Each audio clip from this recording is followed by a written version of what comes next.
For the moment, though, this is the level that the sound is at. La la la la la.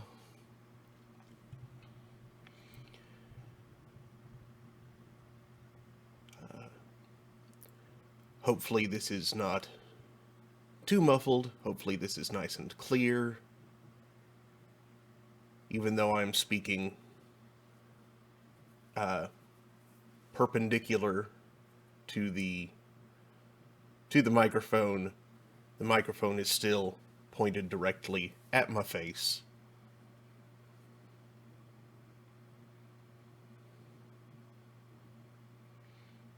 I'm sure it would be better if it were in front of me, but there is limited space.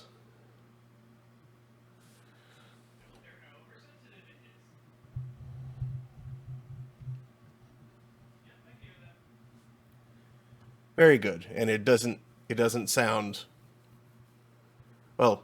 There's hearing and there's sounding good, you know.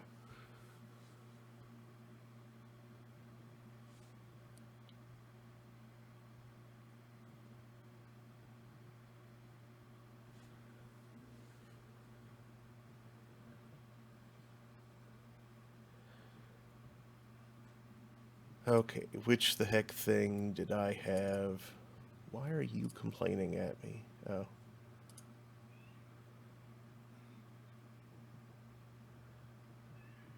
Oh.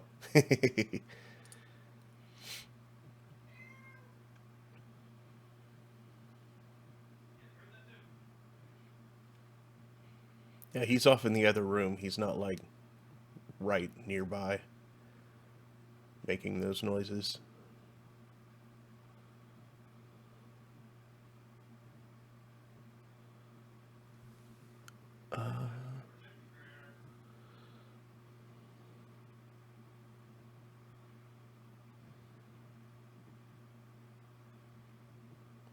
I was about to do something. Right, okay.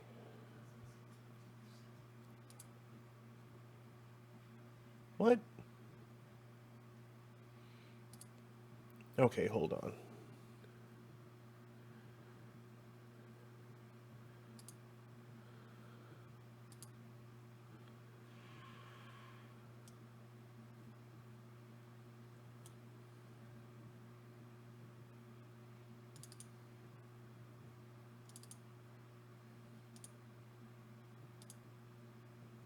There we go. Okay.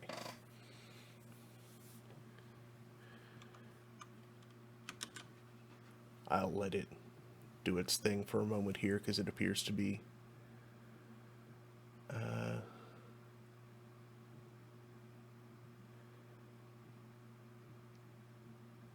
checking file integrity. There we go. Very good. Yeah, when I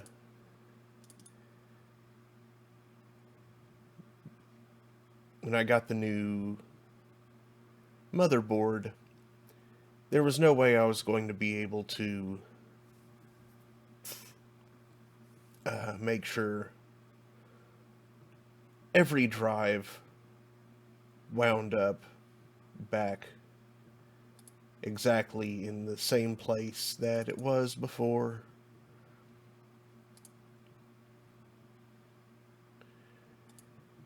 In particular, the two SATA SSDs. I don't remember the difference between them. Functional, they're different sizes, but as far as their purpose within the build, they're functionally identical. So I couldn't keep straight which was which, and as a result, a whole lot of things that a whole lot of things remembered them being in one place when they're actually in another now. And GOG was looking for it. Yeah, GOG just didn't find it, so I had to tell it where to look. But there it is. All is well.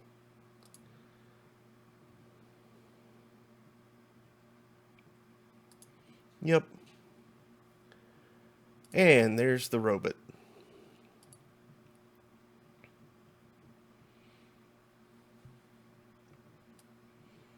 So I need to get that out of the way a little bit.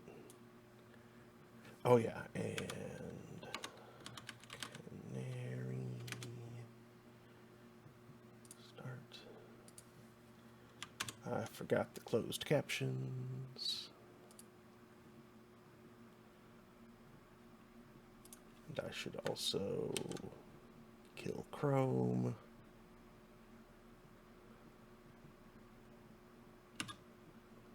Just to free up all that memory.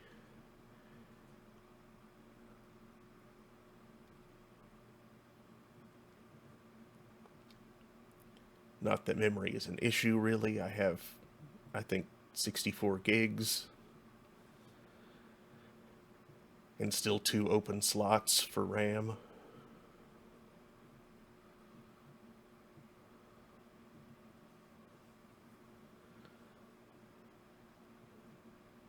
I get a little silly with RAM when I build computers.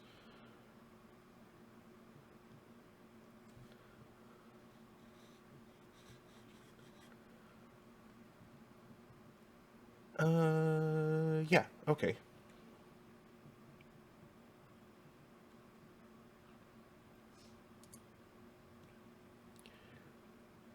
So, greetings, Internet. It is 2:15 p.m. on Monday, January 1st, 2024. Welcome to Holding Court, the first stream of the new year. I'm your host, Mark Amsry, DJ Amstrack, and this is the first afternoon stream I've done since December 7th, 2022. I've been on break for that long. I took most of 2023 to deal with the massive backlog of VODs that I had built up, because my hard drives were getting very full. But now, back in action, have lots of room. I'm awake at the right time.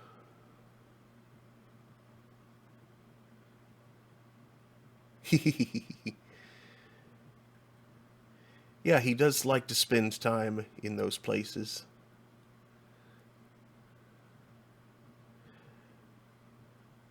Ah, my nose. Itch, itch, itch.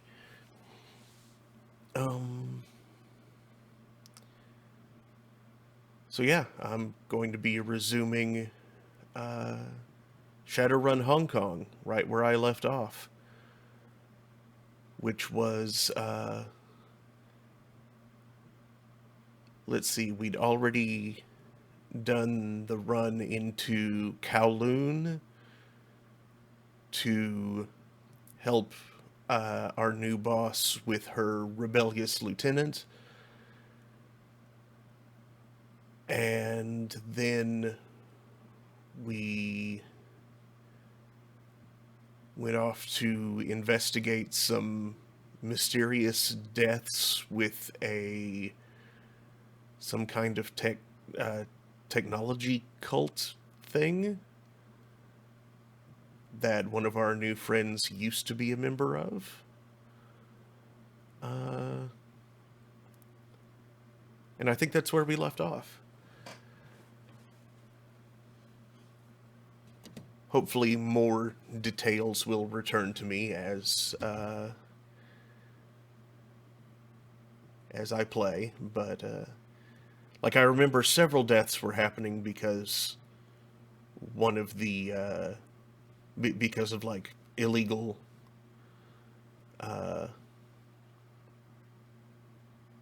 like BTL sims.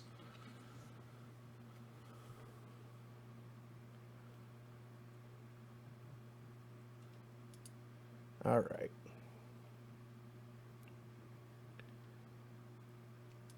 Let's see if it still captures correctly.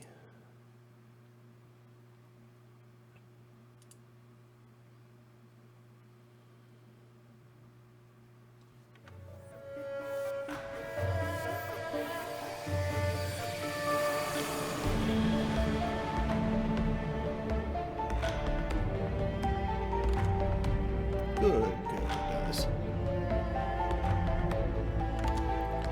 Okay, so how am I next to the music?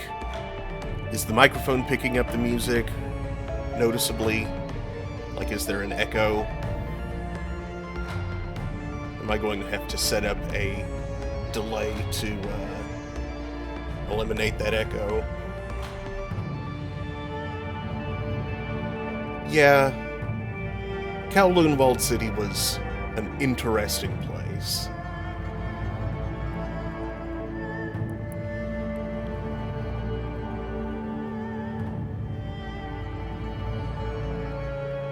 Oh, good.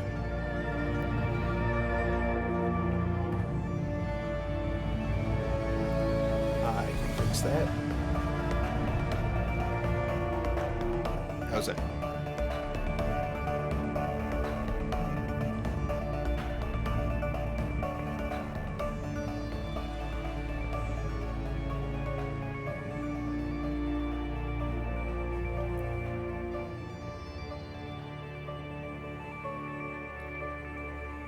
I should probably talk to make sure, and of course the music gets quiet as soon as I start talking. I'm sure it'll start back up. Yeah, I turned it down by... It was at 38, I turned it down to 30.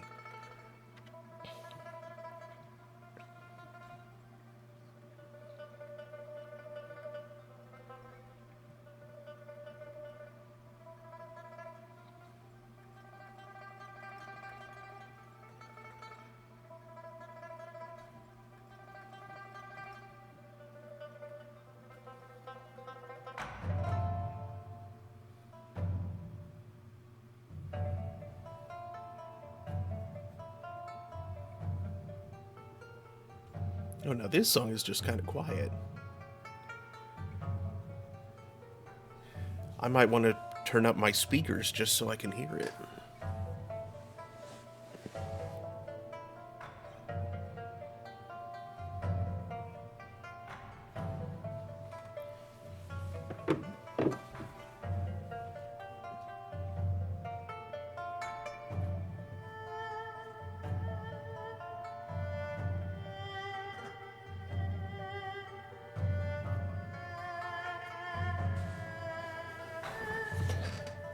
Okay.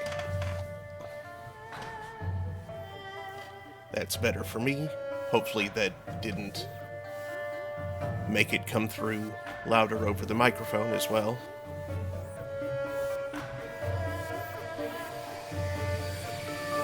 I'm hoping the microphone's directionality is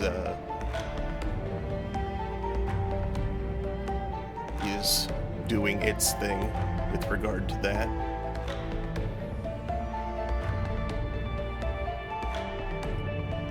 Let's go ahead and start, see how, Very good. Thank you very much. Whampoa Garden, a carnival of chrome and neon, rife with every manner of technology and artifice one can imagine. The entire area has the feel of a night market, save that chips are sold in lieu of steamed buns, and... Oops. And oops.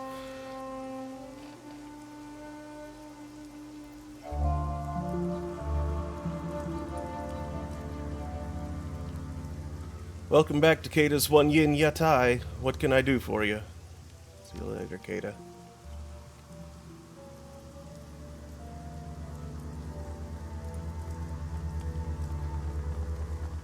Who dis? This man has a tired, world-weary demeanor about him. His eyes track your movements with a penetrating, critical precision. Something about him, the lines about his eyes perhaps, make you suspect he's seen a lot of terrible things happen. He lifts his cup of cheap soy calf as you approach. Let me guess. You're the freelancers the elders are paying to look into the murders around here. That's right. Who are you? Call me Demergo. I'm not one of the Whampoans, but I've been here long enough that they don't think twice about me being here. Demergo drains the last of his soy calf in a large gulp. So what have you found so far? You're awfully curious for a random guy. Professional curiosity. I used to be with the New York Police Department as part of their thaumaturgical research division, part of the CSI branch, except I did the magical investigation while the other guys pulled prints and checked blood samples. Demergo tosses the soy calf cup toward the nearby garbage can. It bounces around the rim and rolls inside. When I hear about shit like this happening, I keep my ear to the ground. Old habits, you know.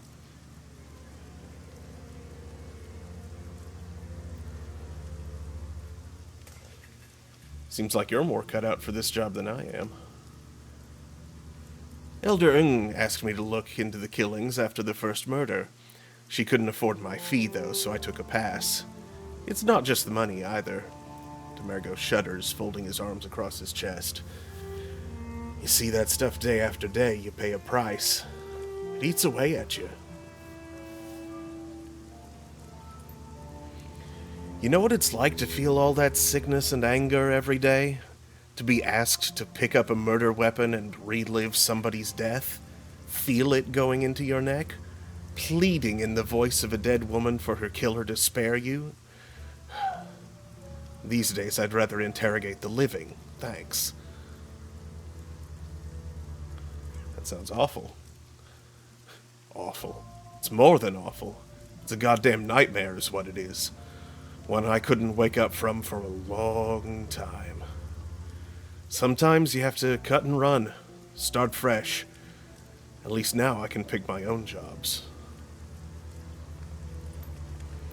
I can read objects. It's called psychometry. A little trick I managed to pick up. Don't really know how. I hold something, I can tell you what happened to it, who owned it, how it killed someone, if someone loved it or was afraid of it. Useful, but it'll tax your heart. And before you ask, no, I'm not going to read anything you find. I already told Ng I didn't want any part of this. You want advice? I'll give you that. But I'm not getting drawn in further than that. So aside from that, is there anything I can help you with? What can you tell me about the Wempoans? I don't know much. Even though I've been here almost 2 years, I'm an outsider. They don't really accept anyone who's not as much of a tech nut as they are. I'm just the crazy mage that lives down the road. Demergo pauses and looks off into the distance as he collects his thoughts. Eep's got some heavy-duty cyberware, basically an enforcer for the rest of the council. He doesn't seem to set much policy. Ng is a shaman that worships machine spirits. It's all a bunch of hokum if you ask me. Magic is magic. Whatever you want to call the source is fine by me, but don't ask me to believe in the great spirit of electronics. As for everybody else, they tend to be an okay bunch. A bit strange, but that's fringe culture for you. They scrounge tech, rebuild it, sell it off. Some of them even have their own autofab shops. Their stuff's pretty high quality, too. People from all over Asia come to shop here if they need something rare or unusual. Tight-knit little community, all things considered. What do you know about the murders? They started a couple of weeks ago. Elder Gan was the first to go. That's when Ng asked if I could look into them. He was ripped apart. Arms wrenched out of their sockets, skin flayed away with a razor-sharp knife.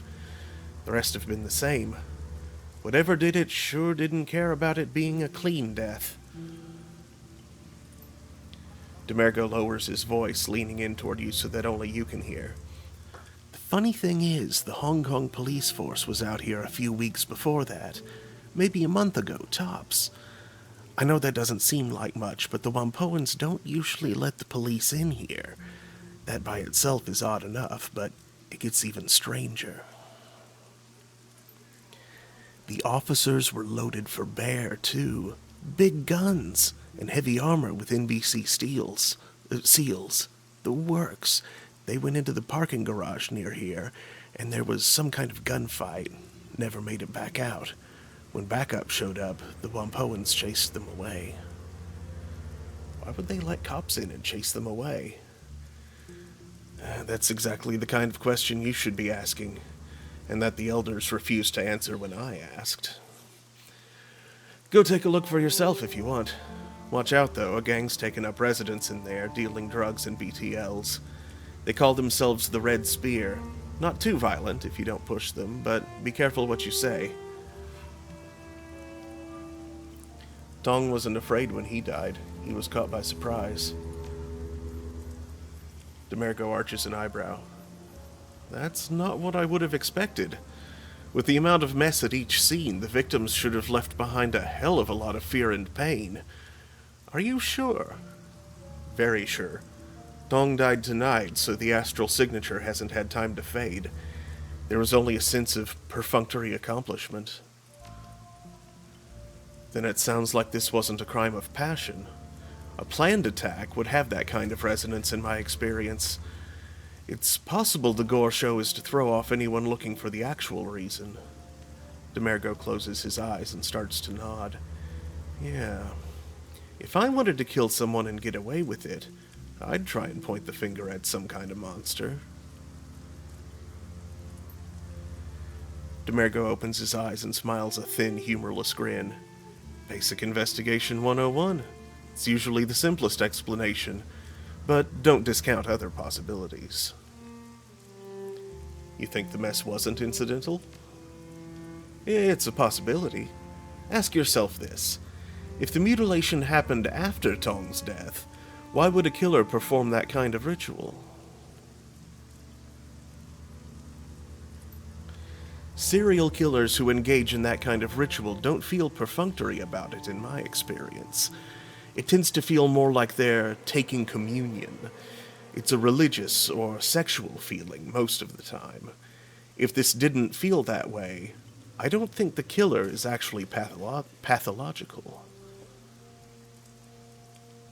See you later.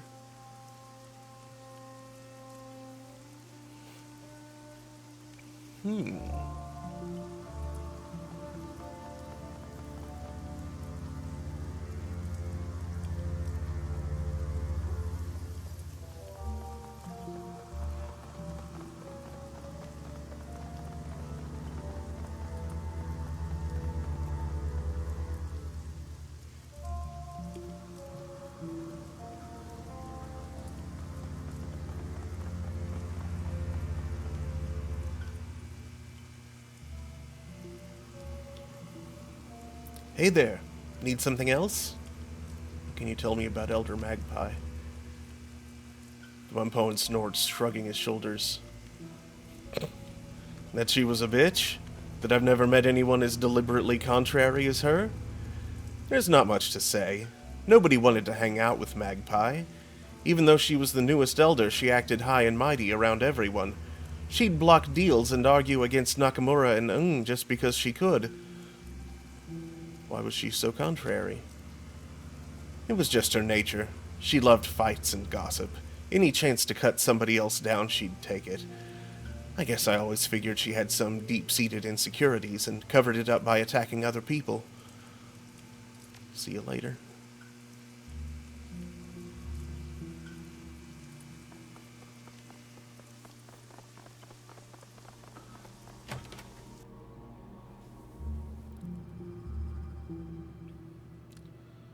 Let's see what has to say about what I've learned now. Is there anything we can do for you, Adol the Red? Why did you let the HKPF into Wampoa Garden last month?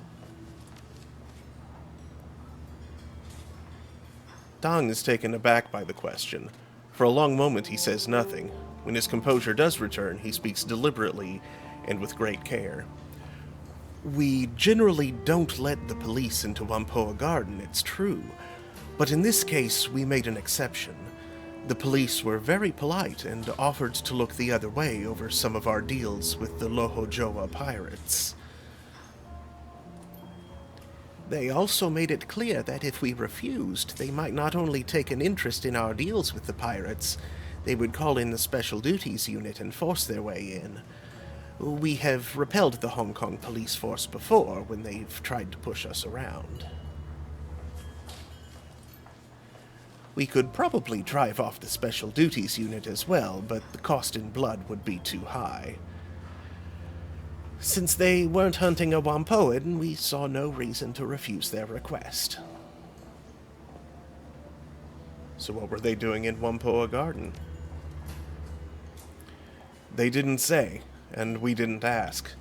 The HKPF isn't exactly forthcoming about their business, and we found that the less we know about their interests, the safer Wampoa Garden is.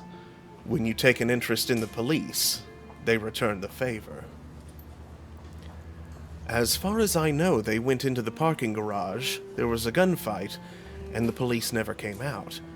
More showed up a few hours later looking for their missing officers. We didn't let those in, though. We just delivered what was left of the bodies to them. Why didn't you let them in? We were willing to allow the group of 4 in because they asked politely. When the reinforcements arrived, there were over 30 of them. We couldn't risk the rest of the police setting up camp in our streets. It would have been a circus and disrupted our lives and business. Why didn't you tell me about Elder Magpie disappearing? Why would we have? Her departure from the Wampoans isn't related to your investigation. It happened before the killings began. I'm certain she's just off sulking somewhere. Ng's tone is profoundly indifferent. No doubt she'll come waltzing back next month, all full of attitude that life dared go on without asking her permission.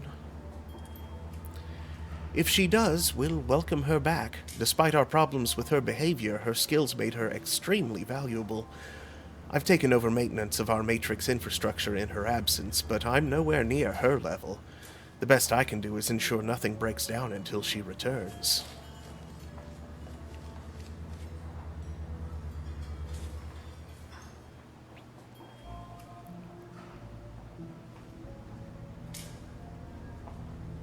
Oh good, sound effects aren't. Sound effects are balancing well. Good, good.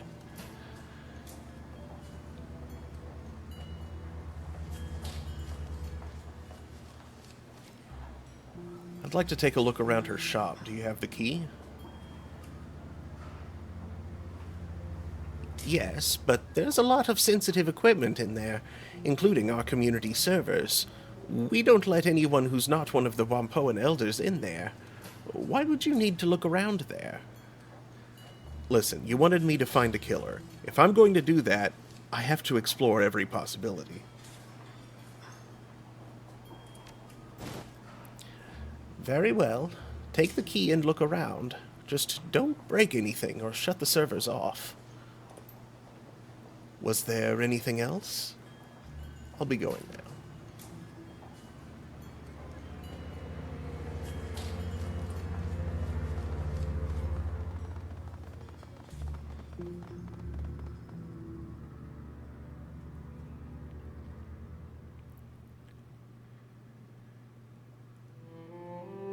The owner of this shop barely looks from his PDA while greeting you. His tone is one of immense boredom. Welcome to Min Fong Matrix Materials, aka MVMM. What can I get you?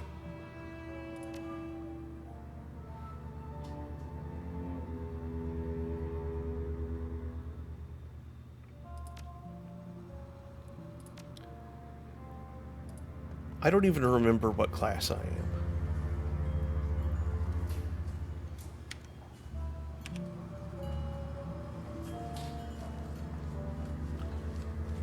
Nor do I remember the keyboard shortcuts. There we go.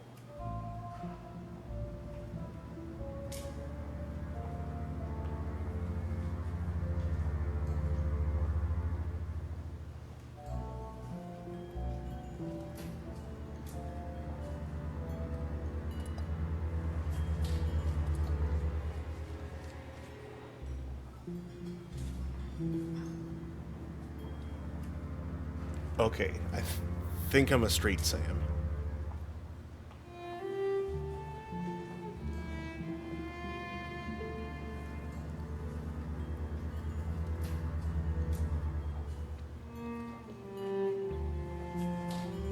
and that I have no decking, no drone, no spellcasting, no conjuring, no summoning, no none of that, just melee and shotgun and cyberware.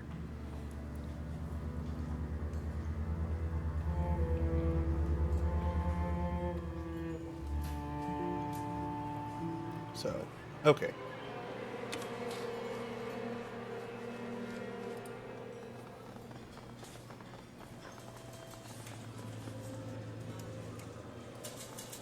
Rainbow, who were you? This woman sports brilliantly hued hair that shifts colors, scintillating with every passing moment.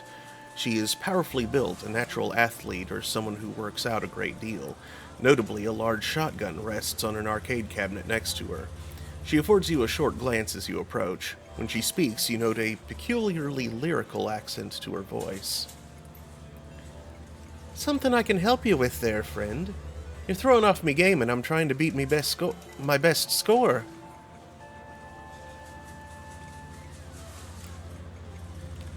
Tank War Europa. I haven't seen one of those cabinets in years. The woman's mouth twists up into a wry grin. Aye, me neither. Managed to find this one near by accident. But I heard the music and thought, hold on there, Rainbow. You know that tune. After a few moments, Rainbow's game is suddenly over, her tank obliterated by a barrage of air-to-ground missiles. She hisses her breath in through clenched teeth. Piss on your ma. All right, robbery that was. All right, then. Rainbow shakes her head again and turns to face you fully. You don't seem like Wampons. They're all a mite touched, yeah? Maybe you are too, but you don't advertise it like they do. What's your story? Looking into the murders that have been happening. Ah, that's some nasty work. Bodies hacked up, chunks bitten out of them. Make sure you're loaded for something big and ugly, that's for certain. Where are you from? I can't place the accent. Born and raised in Dublin, down on the banks of the Liffey. Spent most of my early life there working security on sacred spaces, historical sites or undeveloped land. The Green Movement was big in those days. It was a bit like being a park ranger, but sure didn't it beat some dead-end desk job. Spent a lot of time around County Dublin and Wicklow. Always loved animals, and I found out being a ranger put me in close with them. It was a good time, yeah? Making sure the budding new species like the bogies and centaurs didn't upset the ecology of Wicklow National Park much. Also kept the nastier bits like the equidge? Gaelic words are hard to pronounce. From running amok across populated areas. And eat whiskey?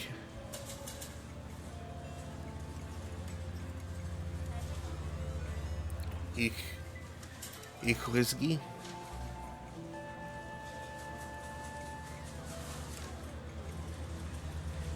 Nay, ich whiskey. Whiskey is just the word for water, which is how whiskey got its name. It's a cannibal horse, basically. If you've never heard of an ich whiskey, be glad. It drags you into bogs to kill you. Sometimes people call them kelpies on account of the water plants they pop out of. Ah, I've heard of kelpies. Anyway, as I was saying, problem was I started to develop this wee knack. Just a small thing. I keep magic from working when I'm around. Spells don't go, spirits fall apart, and the paracritters get real feisty, yeah? To make things worse, this was around the time Liam O'Connor threw his coup and formed Tir na Nog.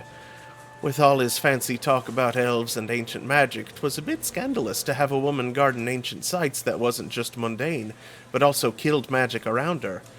So I got fired. You're older than Tir na Nog? Bang on. And I don't look a day over 25, do I? Rainbow flexes one arm, grinning widely. Aye, I'm Irish, not one of them noggins. Pack of punters, the lot of 'em. Always going on about their ancestral lands and the glory of the past and all that bullshit. I saw them kick dozens of old Irish families off their land just because their ears weren't pointy enough, or they didn't meet some stupid arbitrary criteria of old nobility. It was that kind of thing that brought back the IRA, just like in the bad old days of the Troubles.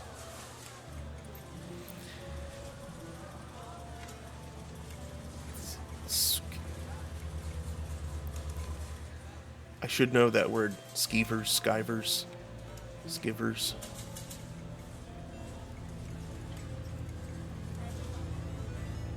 Irish Republican Army.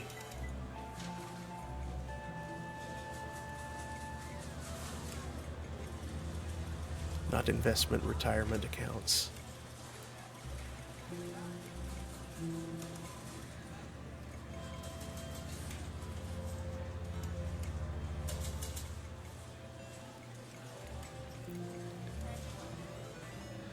Skeevers in the new tier didn't pay for the land they took. They just had a pack of bullies with guns. Rainbow scrunches her face up into a disgusted sneer and Mock spits at the ground. I've always been sympathetic to the little guy in a fight. They offered to pay for my help, so I said yes. Simple as that. So you became a terrorist? Don't be so dramatic. They fixed me up with the cyber stitcher and gave me a lot of the kit I've got in me now, in exchange for going overseas to work for them. Smuggling, running guns, making contacts in Europe. Same kind of shite all revolutionary groups do. Seeing as how my own fam got kicked out of their house, I was glad to do it. I still do work for 'em these days, but there's a lot less of it. Lady Day cracked down on dissidents, but good. What are you doing in Wampoa Garden? Me? I'm a bit of a big game hunter these days. I get into strange places, look for some kind of para-critter I've not seen before, and then I put a bullet in it. Only the nasty ones, though. No point in hunting a talus cat or such. It's only things like gargoyles, barghests, and whatnot. All the work I did with them in my youth does a good job of keeping me alive. I was out in Jakarta last year hunting one of them Indonesian vampires. You ever heard of them? Call them Layak or Penanggalans, depending on who you ask. Their heads and guts come out of the body cavity and they fly around like a giant messy pile of pasta.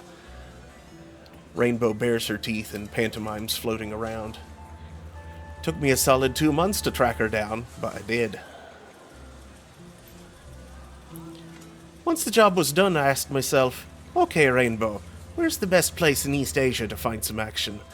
So Hong Kong it was. All the chi-whatsits here mean a bigger concentration of odd critters than you'd usually find in a city. Been spending a lot of time down in the storm drains these days. I heard rumors of a rat king down there, where a mess of devil rats get all tied together into some kind of big awful rat beast. Haven't tracked it down yet, but I figure it's only a matter of time, yeah?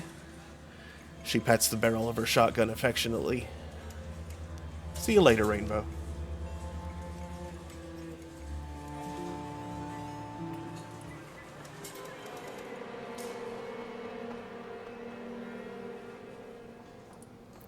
Winke Quack. Welcome, sir. Welcome to Quack Atelier, home of the finest clothing in Wampoa Garden. I am the owner, Master Tailor Winke Quack. How may I serve you today?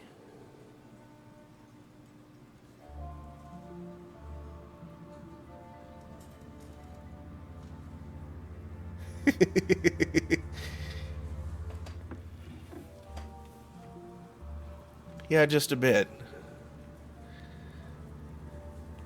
Didn't expect Wampoa Garden to have a tailor's in it.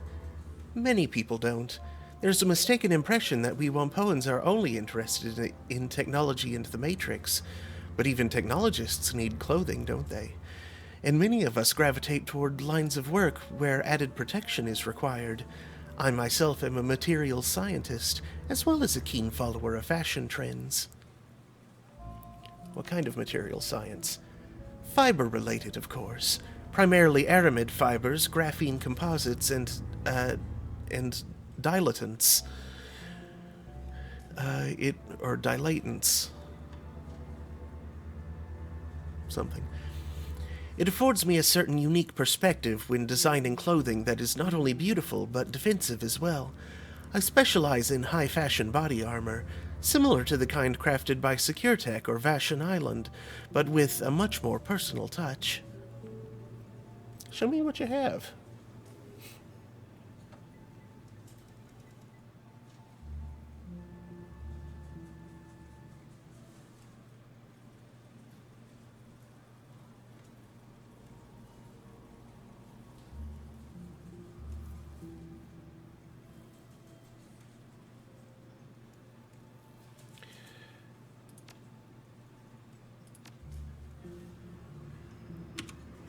How much armor on what I'm wearing currently?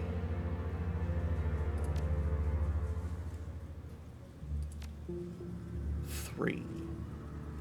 Okay. So I could spend all my money on an upgrade. That makes me die less. Dying less is important.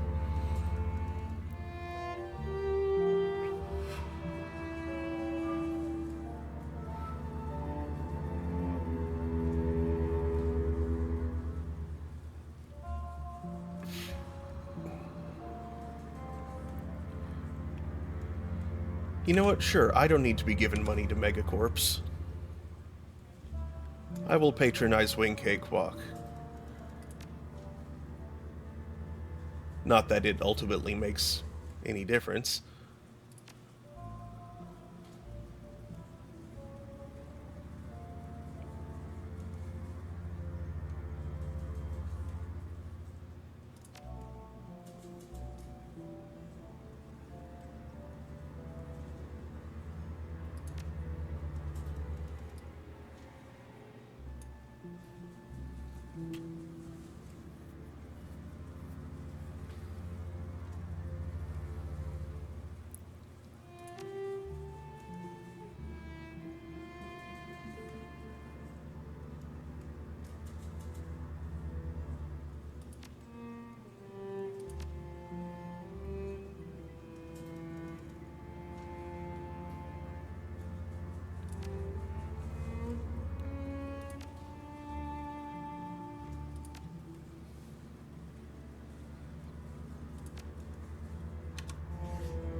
Okay, what do I look like now?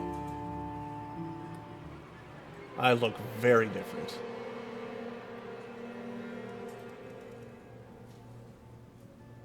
That hair and that suit do not match. Oh well. It's fine.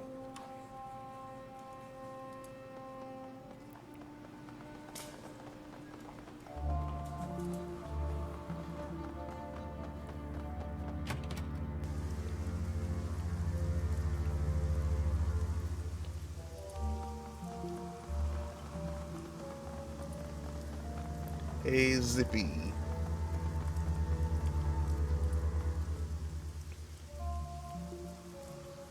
You got nothing else to say. That's fine.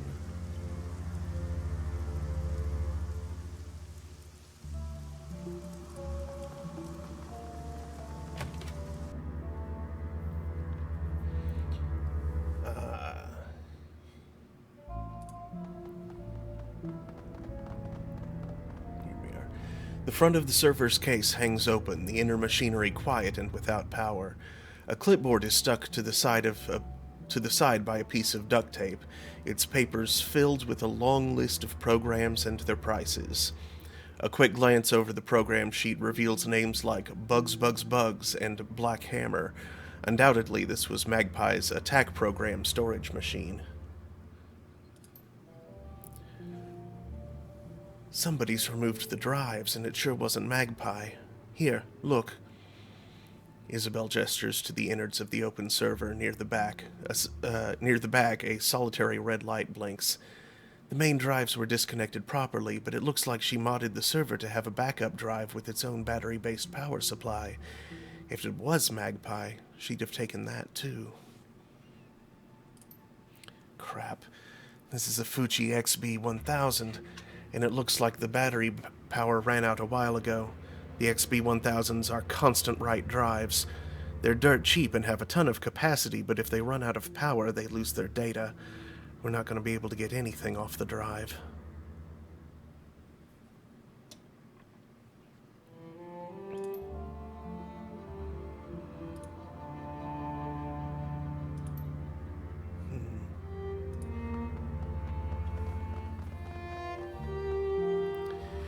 This bin is full of assorted chips, peripherals, and add-on modules for cyberdecks. They don't seem to be arranged in any coherent fashion, and are spread across the felt surface.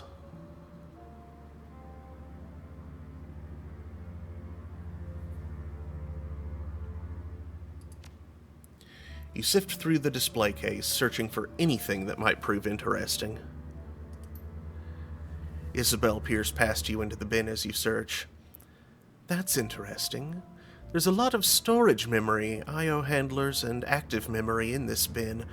I'm not seeing any MPCP hardware, response increase chips, or anything relating to the hot shit decking Magpie was supposed to be into.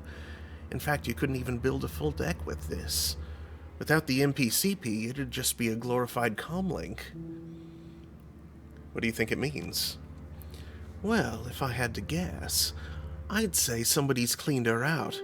MPCP, response increase, biofeedback filters and all that, they're easy to move, expensive, and highly illegal. All the rest of this crap is good, but it's nothing you couldn't pick up at any electronics shop. You'd have to know what you're looking for, though. Only a good decker would know what they're seeing. Could Magpie have taken them with her? Isabel gestures toward one of the other displays. A pair of small cyberdecks sit inside the locked case. I guess so, but if she did that, why would she leave the completed cyberdecks? No, I think this was theft.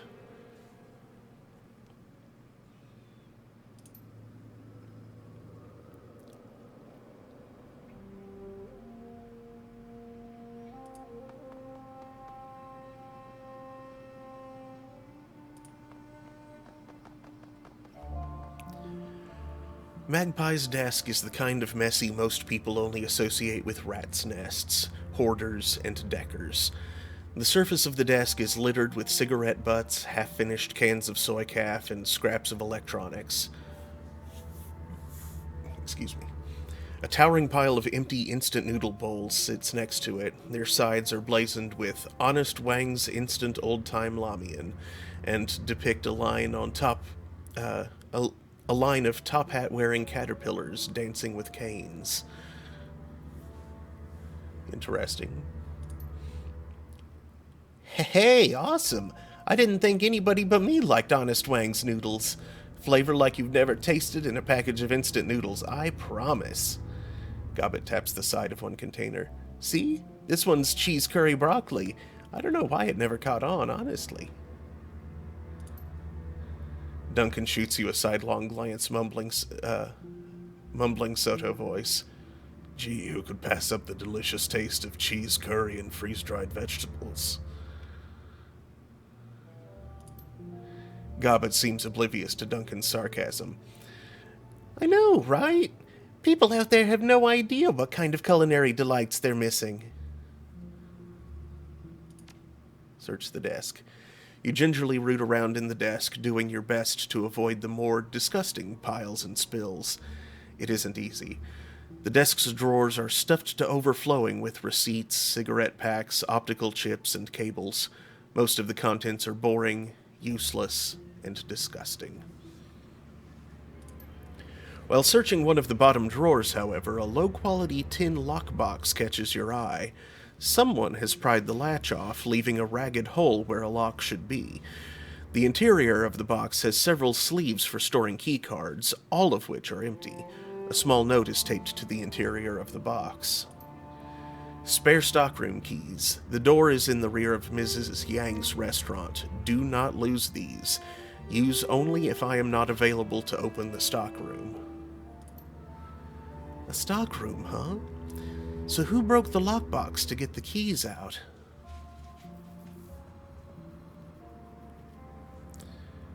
Probably whoever cleaned out Magpie's equipment.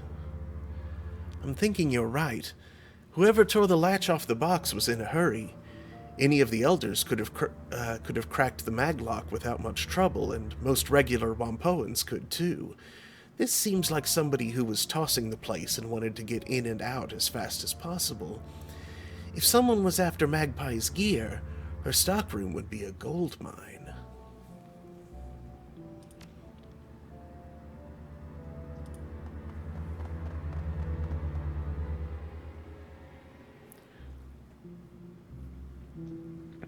You search Magpie's bathroom. There's not much in here. A toothbrush, toilet paper, some hairpins, and a collection of cheap makeup. The combination bath shower unit, however, has minor flakes of a dry reddish substance near the drain. Blood. Dried blood. Prying open the drain cover, it looks like quite a bit of it was shed as well. Shit. Maybe Magpie didn't take a trip after all. With that amount of blood, I'm guessing someone killed her quietly and then drained her body in the bath. It'd make it cleaner to relocate. This doesn't seem to match the killer's other scenes, though. I'm thinking there's a lot more going on with these murders than we were initially told. First, they don't even mention Magpie to us, and now it looks like she's been killed. Something's not right here, Adol. Let's not mention this to the elders. If they're hiding anything, they may start cleaning up their tracks better.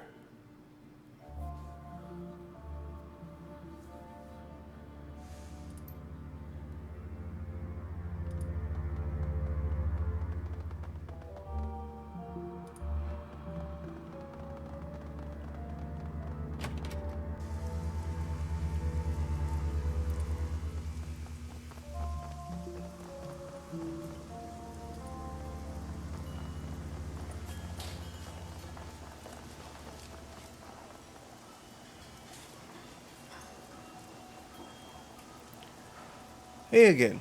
Anything I can help you with? Magpie's shop is missing a lot of gear. You know anybody who might be fencing it?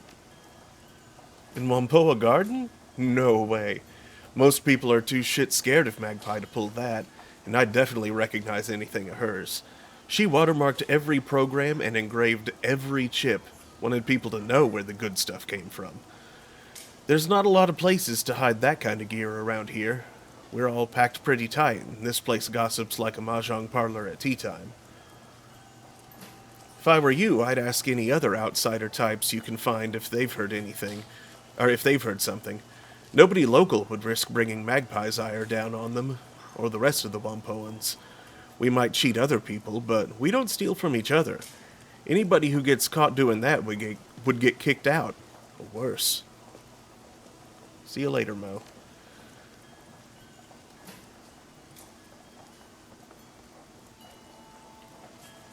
Hello again.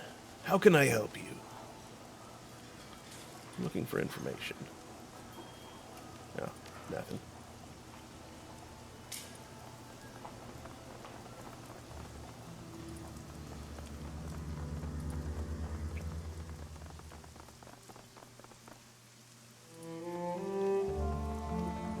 Okay, well, let's see if Demergo has anything to say. Nope. About those further developments. Alright, I guess it's the parking garage then. This is gonna be a fight.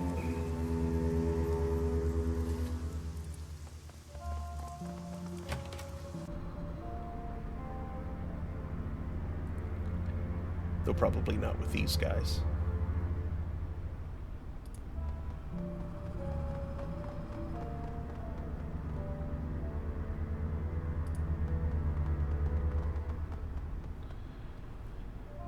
That's far enough, guy.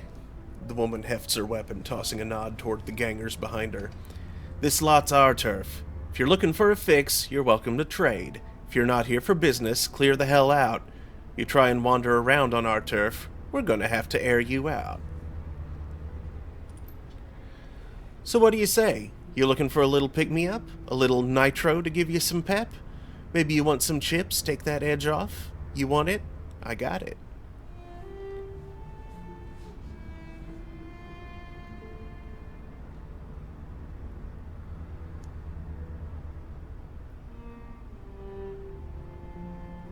What happened in the fight here? As far as I know, some police showed up looking for somebody. They got in here, all of them got killed. Whoever they were after was long gone by the time we showed up. Used to be a lot of Wampoans living here. They all cleared out, muttering about ghosts and shit like that. Have you heard anything else about the murders? Nothing much. I'll tell you what, though. I've got a guy named Kang, and he was down in the storm drain system last week. Something was moving down there. Big, too. Man-sized. But it wasn't speaking any language Kang understood. Kid beat feet back here as fast as he could. Dumbass dropped his storm drain key on the way out, though. You want to go looking for whatever it was, you'll have to get a new key from somebody else. Kang stole his from a city worker. Who else might have a key to the storm drains? There's a guy named Porter Lamb who's got keys to pretty much everything. He's somewhere between a cop and a handyman. Yuen also mentioned some elf woman with crazy-colored hair who managed to scam a key. He said she hunted paracritters down there, devil rats and shit. Can I look around this garage? Man, are you deaf? What the hell did I tell you? No, you goddamn well can't wander around our turf. Never mind.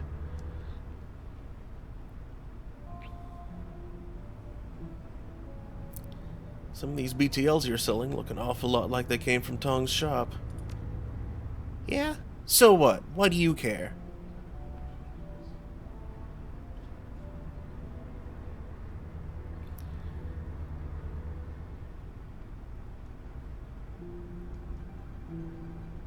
Must have gotten them recently. How'd you know Tong was dead? It's like this. Broken Thumb Yuen was walking down the street and sees this guy go into Tong's joint right at closing time.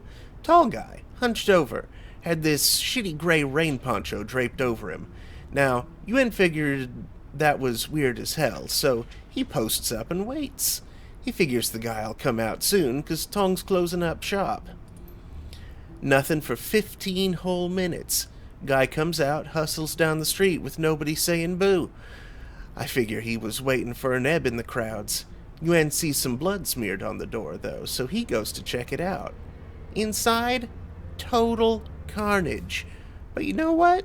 Tong's not going to be using his gear anymore, so hell with it. Yuen jacks the lot of it. Business is business. You're damn right it is. That's all I know. The guy had to be the killer.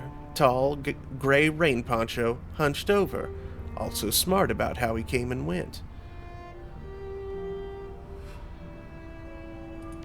See you later.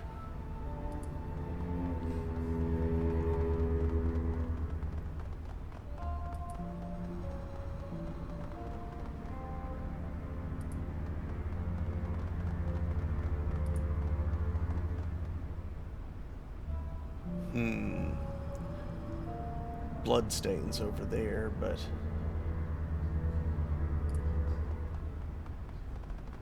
no way to reach them without going through them. And I don't think I want to do that.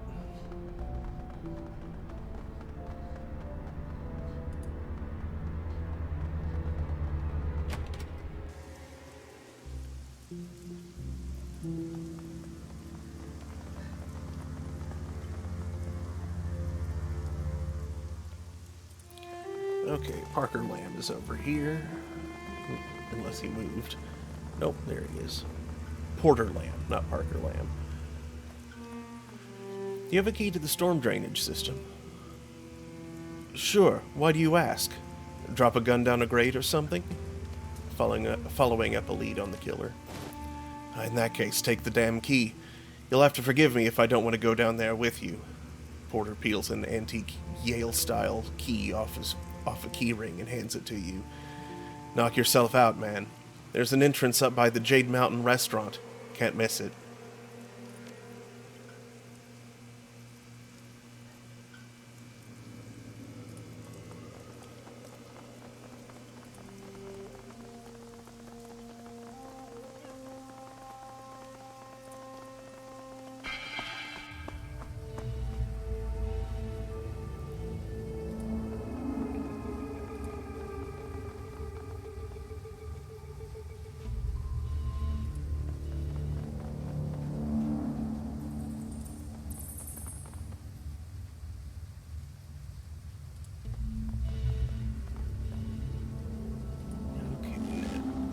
Carefully. Ugh.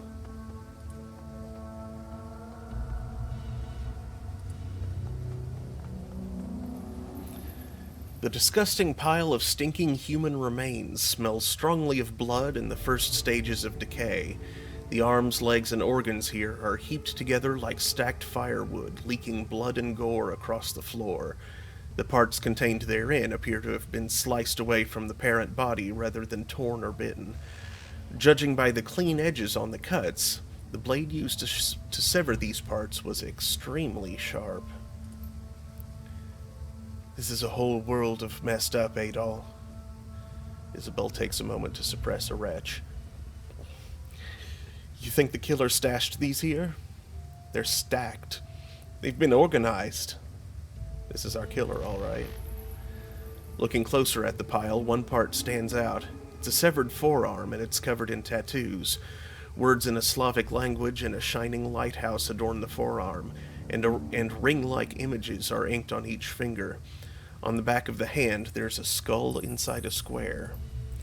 Whoever owned this arm isn't likely to be Wampoan, as the tattoos look like they were poorly drawn and inked by hand, rather than a machine. Most likely Russian criminal tattoos.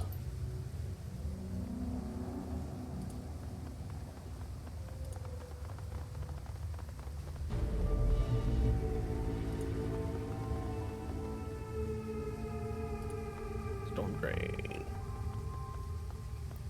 Despite the darkness, you see something glitter at the edge of the drain. Looking closer, it appears to be a necklace chain of some kind. It's become caught in the drain's grate, narrowly avoiding falling down the deep pit. Yeah, take it. Lifting the necklace out of the drain, you turn it over in your hand. It's a simple silver pendant on a chain. The silver pendant depicts a long-tailed bird in flight. A magpie.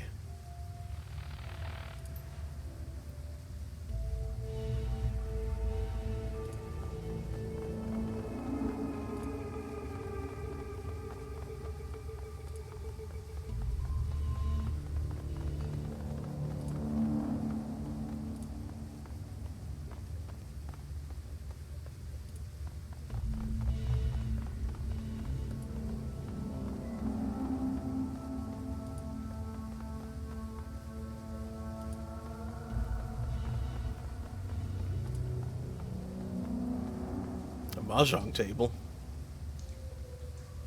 You're a big fella.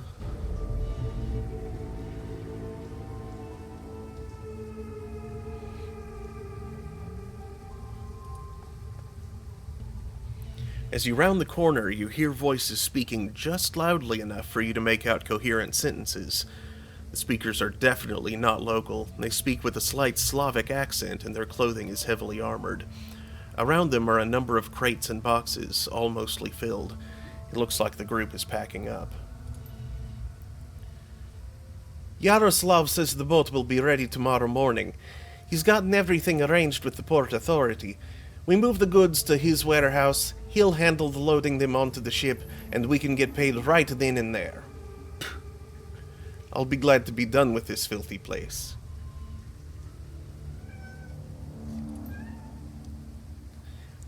I will too. I hate having to hide in these damn drains. It stinks down here. I can hear the devil rats running down the walkways. It's a mess, and it's disgraceful. We shouldn't have to put up with this bullshit. And Alexander still isn't back from his little trip. We'll have to leave him behind if he doesn't get back soon. I know, Galena. Until Andrei says we're in the clear from the triads, we can't be seen with the goods on the street. They find us, we go back to Vladivostok in sausage casings. Those Red Dragon Mudaki don't screw around when it comes to protecting their turf. Who knows, maybe Alexander was stupid and they caught him. Either way, we'll have to lug this crap through the drains for a few clicks.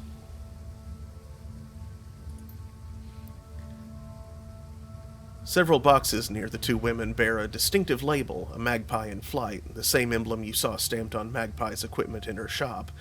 The orc woman sniffs the air suspiciously, and her eyes dart toward the dark tunnel you stand in. Before you have a chance to get out of sight, she locks eyes with you. The orc lifts her chin as she regards you, cracking her knuckles. What have we here? A curious little pest come looking for things that don't concern him. What we do with pests, Galina? Galina puts a hand on her shotgun's barrel. We break them, Vasilisa. And then we hammer a spike through each of their throats, so anyone who sees their bodies knows not to meddle in our affairs. I suggest you stay where you are, pest.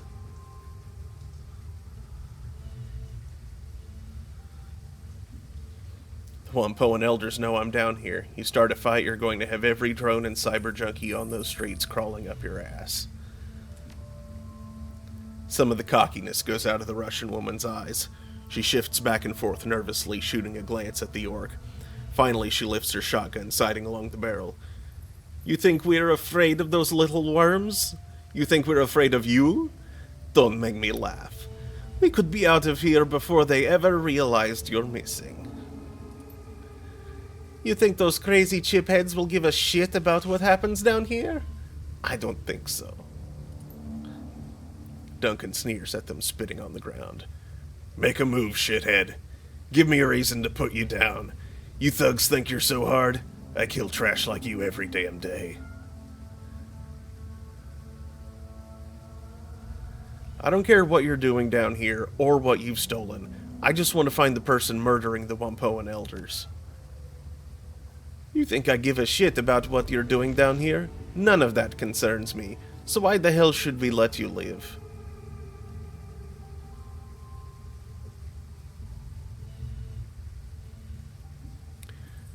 Do I know what happened to Alexander?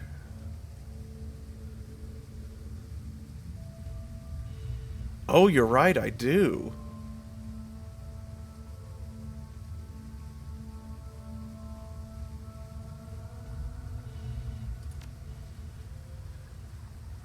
Vasilisa's eyes narrow. She hisses her words through her teeth. If you've so much as touched him, your suffering will become the stuff of legend, I promise. Where is he? The serial killer I'm looking for killed him. Why should we believe you? I think you're just trying to save your own skin.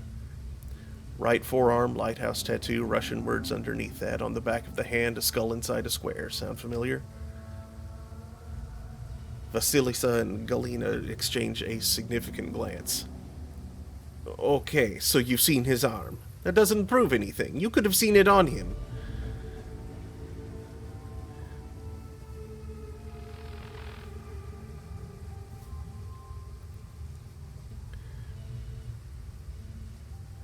You want to walk down the way and pull his arm out of the corpse pile I found, go right ahead.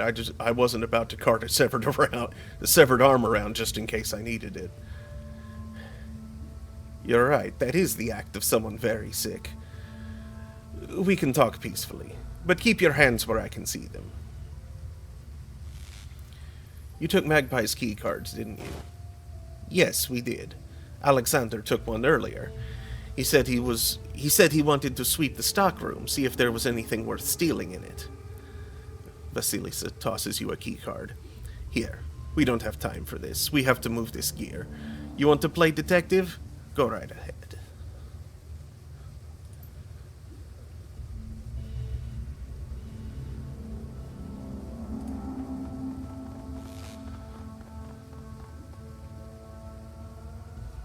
You again. What now? Is there anything you can tell me about the murders that I might not know? You think we get out a lot? I wouldn't have even known there were murders if I hadn't bothered to come out to get some soy calf last week. It's none of our business and isn't our problem, and I like it that way.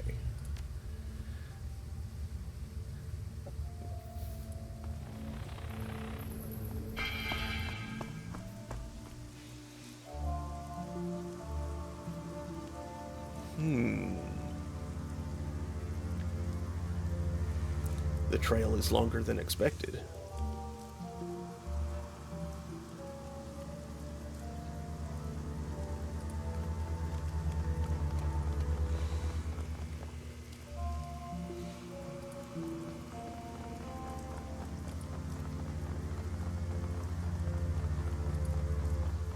To the stockroom.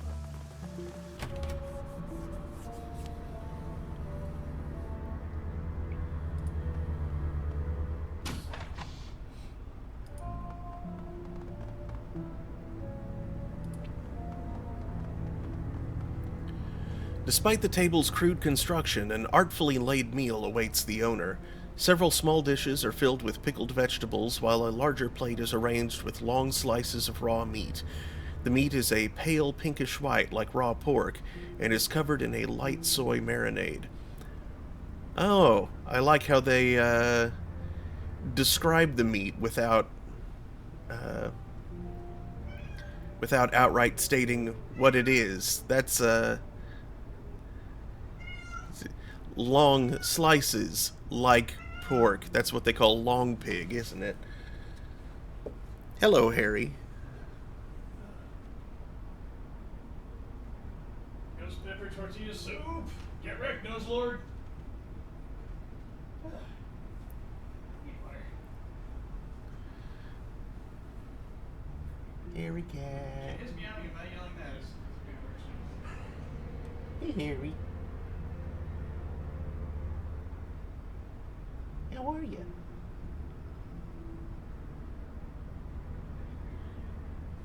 Oh, this little walker is not.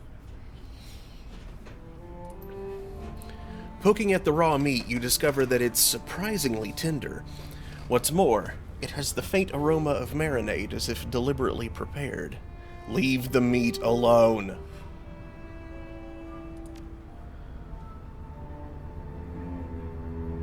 Do not eat that.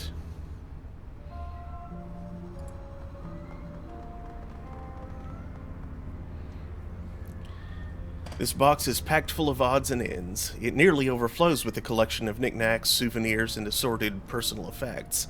There's no rhyme or reason to the collection of items. They appear to have been thrown in haphazardly. Among the contents are charms from various temples, a wooden mask, and a paper fan. Wouldn't it just? Well, I am Adol the Red in this, but not like that.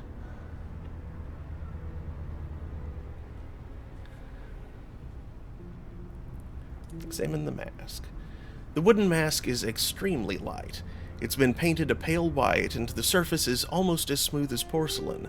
Delicate features and lifted eyebrows are matched with bright red lips and delicately carved teeth. The teeth have been stained a deep black. Examine the charms. The small charms are square cloth packets, each approximately 1 inch wide and 3 inches tall. They come in a variety of bright colors and are embroidered with characters for prosperity, peace, wealth, and protection. Inside each appears to be a folded paper prayer or fortune written in Japanese. Examine the paper fan. Unfolding the fan, you tilt it upward toward the light to examine it. The image depicts an East Asian city from the 19th century or earlier, curved roofs at sunset beside a deep blue river. 2 ships sail down the river, which is, in turn, spanned by a long wooden bridge. In the foreground, laborers carry buckets along the shore as a man on horseback rides in the opposite direction. In the distance, a pair of large red buildings dominate the city skyline, 1 large temple hall and a 5-tiered pagoda. As you step away from the box, you hear a slight click in the distance, the sound of the door's latch shutting. You are no longer alone in the stockroom.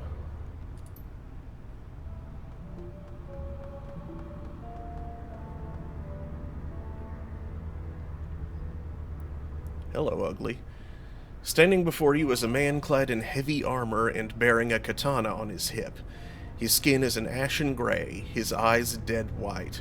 His teeth are jagged and appear quite sharp. This is no man. This is a ghoul.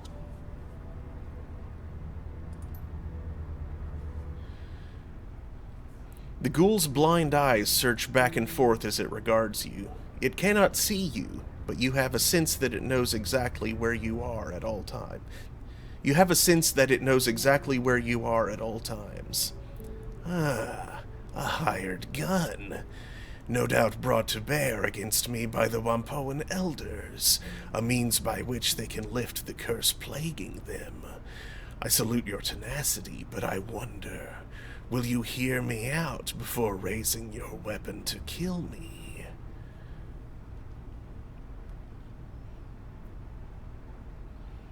You're a ghoul and you're talking? Yes, I am not only talking, I am reasoning as well. And since you have not attempted to kill me, your own higher faculties are engaged. I am a curiosity to you. The ghoul bares his teeth, breath rasping over them as he inhales. You wish to know not only what I am, but what I have done. As for who, you may call me Gaichu.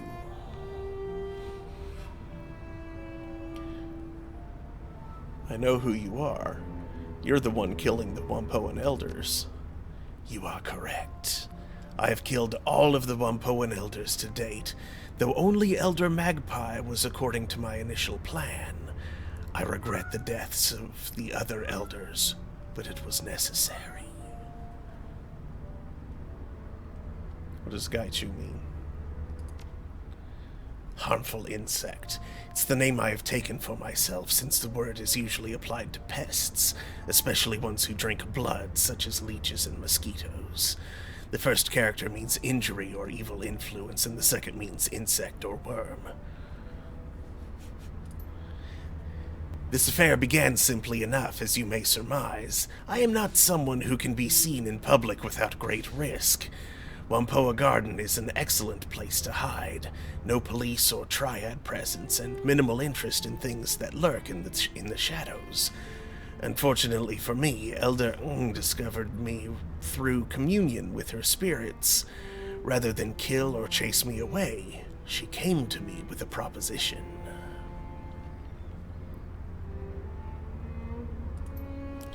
And the other elders were having problems with one of their number. An elder named Magpie had been holding many of their plans hostage and would not budge. They could not remove Magpie, however, because her services were too useful to the Wampoans at large. Offered me payment to dispose of Magpie, and I accepted. Wu shoots you a sidelong glance, tusks bared as he grits his jaw. Why the hell are we talking to this thing, Adol? It's a goddamned ghoul, and you know what they're like. Really? What, pray tell, am I like? All teeth and claws and bad manners, I expect? Gaichu's tone is amused, despite the harshness of his rasping voice. Really? You want to crack jokes, you cannibal? Wu takes an involuntary step forward, raising his rifle. You're just the kind of monster that'd devour a family just because it's convenient. Remember the 162s, Adol? He's just like them.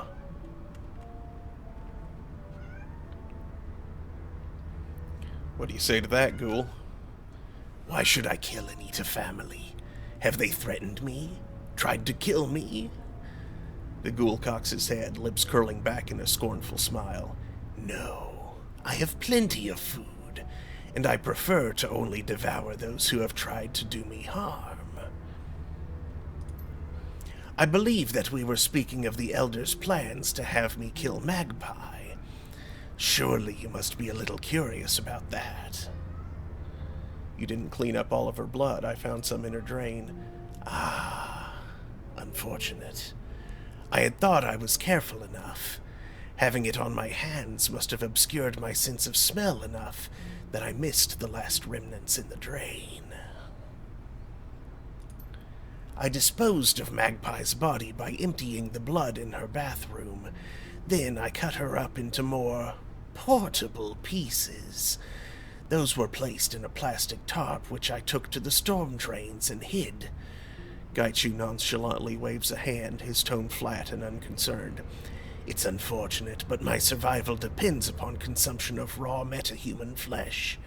Letting such nourishment go to waste would be a foolish error. But why kill the other elders, then? I contacted the elders, not in person, of course, and they arranged to exchange payment. I assumed that since the job was done, would be a woman of her word. Baring his teeth, Gaichu hisses his next words across clenched teeth. I was mistaken.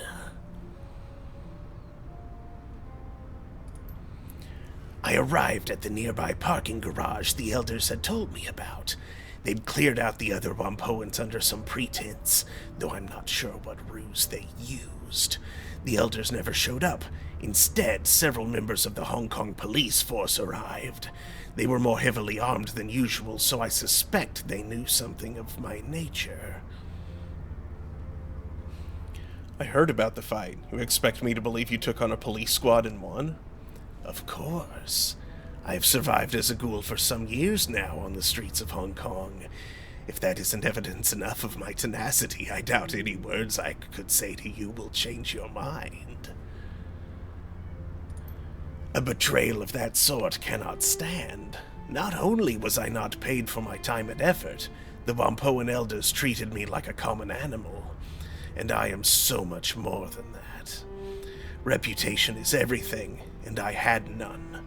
I had hoped to build a network of contacts so that I would be able to continue finding work, but with that treachery, my hopes were dashed. I decided to become the monster that they feared. One by one, I have eliminated them.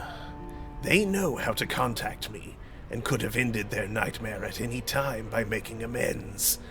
I would have asked for more money, but I would have ceased my hunt. Yet they did not. Instead, they contacted you, no doubt asking you to eliminate me where the police had failed. So I ask you, what now? What will you do? Will you attempt to finish what the Wampoans started? Or will you treat me with the same humanity I have shown you? Let me ask you some questions. Very well. What would you like know?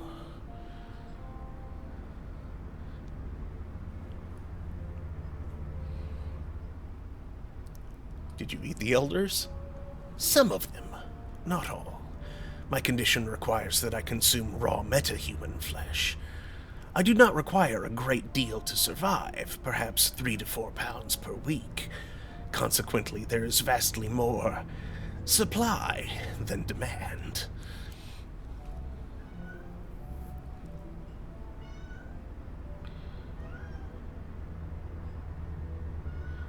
Why would the elders have you killed instead of paying you? Any number of reasons. They are notorious cheapskates and will always try to save money when dealing with outsiders. It could be their natural inclination toward profit. They may regard me as subhuman and therefore unworthy of respect. It could be that they felt I was too dangerous to allow to live. It could even be that they simply did not like me. The net result is the same, however. They reneged on the deal we brokered and attempted to have me killed. A message must be sent. Blood must be paid. As they have hired you to kill me, they have obviously not learned their lesson. If I let you live, what will you do? Kill the rest of the elders and anyone else they send to exterminate me. It is a matter of survival. Should I ever have the opportunity to work freelance again, Potential employers need to understand the price of betrayal. These murders are my curriculum vitae in revenge.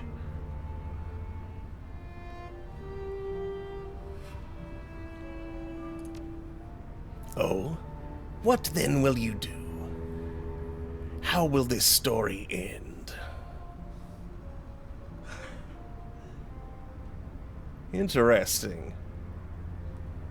Come and work with me. I can be your face. A curious offer. And what of the elders? Will you allow me the satisfaction of killing them? I want to see what they have to say first. I would counsel you not to believe their words, but you have the sound of one who is wary as a matter of course. Very well.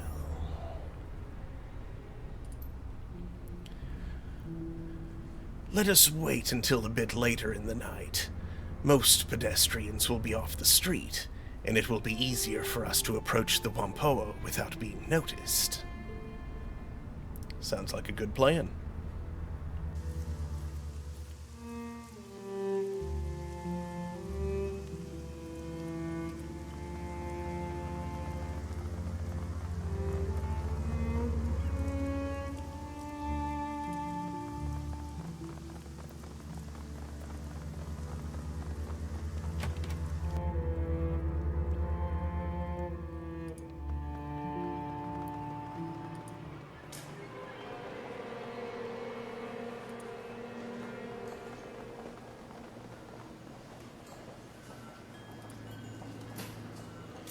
As you approach, Elder Ng's eyes widen. Her mouth falls open and the veins on her neck bulge. What are you doing? You've brought this thing into our home. Quick, kill it before it kills us. Porter hefts his pistol warily, but does not aim it at anyone. Yeah, I have to say, this isn't a good idea. Why the hell is a ghoul in here, and why is it wearing armor? Calm yourselves. I am not an it, and your elders know this intimately. Gaichu bares his teeth in a rictus grin as he turns to face Ng. Good evening, Elder Ng.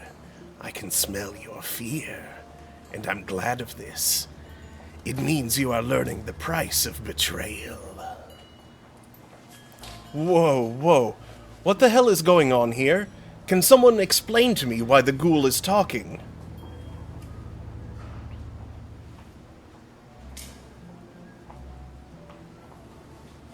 Gaichu had a contract with the elders and they betrayed him. You dare to accuse us of conspiring with a monster and covering it up? You're insane! The very idea is preposterous. Porter nods at the elders, looking back at you with a wary expression. I'm interested to hear what kind of evidence you have to support this theory, Adol. As far as I can tell, this monster killed Tong and the others, and that makes him a threat that should be eliminated.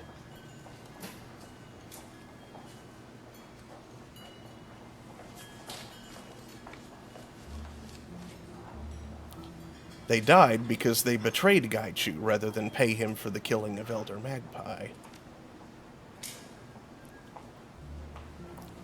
You believe this, vermin? This creature that feasts on metahuman flesh, that kills and dismembers our tribesmen? You're a naive and foolish man, if that's the case. Ng spits on the ground in front of Gaichu. What proof do you have that Magpie is dead? Please. In matters where an elder is accused of breaking our law, the other elders generally judge them. In matters where all of them have been accused, I am authorized to act as judge. Make your case, Shadowrunner.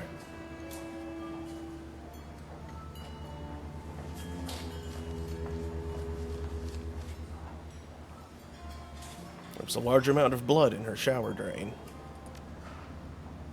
So what? Perhaps she cut herself and washed the cut off. Or perhaps you are mistaken about it being blood. You're simply guessing as to what happened. That's true.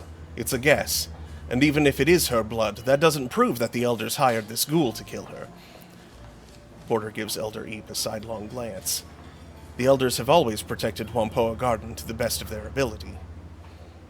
I found Magpie's necklace in the storm drains. Porter takes a moment to examine the necklace. He nods at you. This is definitely Elder Magpie's. If you found it in the storm drain, that's suspicious, but hardly proof on its own. Of course it's not proof. The number of things lost down storm drains in Hong Kong must number in the tens of thousands per year. While unusual, it's hardly evidence of foul play. She hasn't been seen in a month, not by anyone. She wouldn't just disappear like that. That may be unlikely, but it's hardly impossible. You haven't established that the elders were involved. All you've done is make suppositions about it. What proof do you have that we hired and betrayed this creature?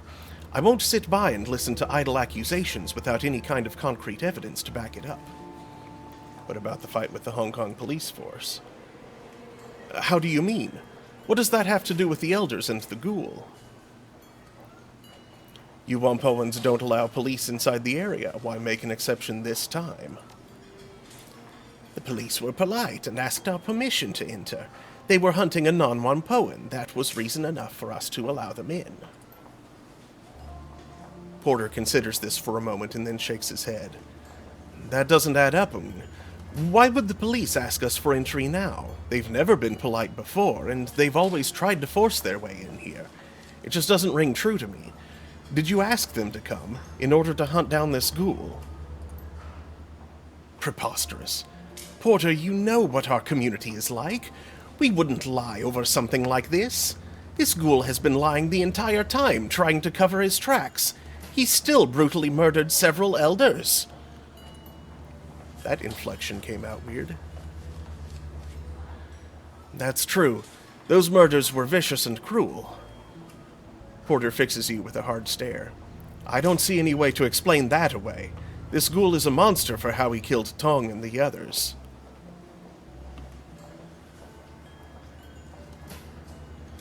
Tong wasn't tortured. There was no astral residue of pain or fear. He didn't even feel the blow. That's correct. I struck a single blow while his back was to me. His death was instant. Regrettable that he had to die for your folly, but necessary to protect my reputation. Glares at Gaichu in stony silence before addressing Porter. You cannot believe what these people say. They are not to be trusted. And even if this is true, he still killed Tong. Porter looks back at his expression flat and without emotion. Maybe so, but a monster would not take Tong's suffering into account. He may be a killer, but he's not heartless. The scene of Tong's murder, like the others, was a deliberate sham. It was made to look more horrific than it was. I believe you. The blood smeared on the walls, the removal of his skin, that's a scene designed to evoke horror, not the scene of an actual fight. Elders, what do you have to say in response? This is a farce. We have dedicated ourselves to protecting the Whampoan tribe and everyone who lives in Whampoa Garden. Do you really believe outsiders and monsters over our word? We who have only tried to end the killings. You've been duped, Porter. You and this Shadowrunner. I concur. Porter, you know me. You know the kind of person I am. I wouldn't be party to the killing of another elder. I can't believe we're even entertaining the notion that we have to defend ourselves. We should be disposing of this ghoul instead. Tong narrows his eyes at you, hissing. If you think I'll forget this, you're sorely mistaken. I will not tolerate this kind of insult.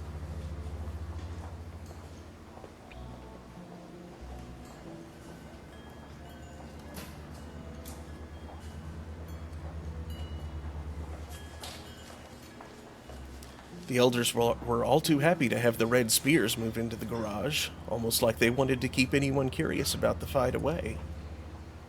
That's right. Eep, you even told me not to go find out what happened with the fight.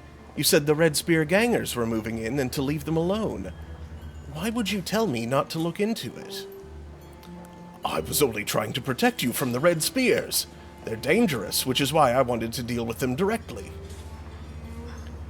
Magpie's gear was missing, obviously missing. Why didn't Eep tell me that? He would have had to have noticed, and Magpie's shop is locked up. Why didn't he want me investigating? Pure supposition. You think it proves something that I didn't notice equipment was missing? Magpie's shop is always a horrible mess. Tong, you did a full inventory of Magpie's Matrix servers. You assured us everything was running fine and you would be able to continue her work. I find it hard to believe you missed something as obvious as missing equipment, especially while searching her stock. That's all I've got. All right. I think I have some idea of what's going on here. And? What do you believe the real story is? The waters are muddy on this matter. The ghoul seems to be telling some of the truth, and I respect that. But the fact remains, he is a dangerous creature who's killed many of our number. Our law is clear on this. He must die. You seem to be blameless in this, Adol the Red. What do you say to this decision?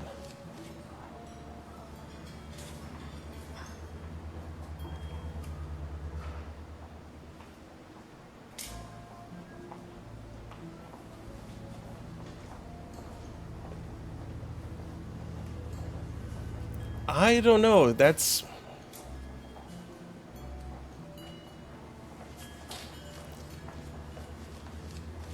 It's pretty dishonorable to let him die at this point. But I don't want to fight you, Porter.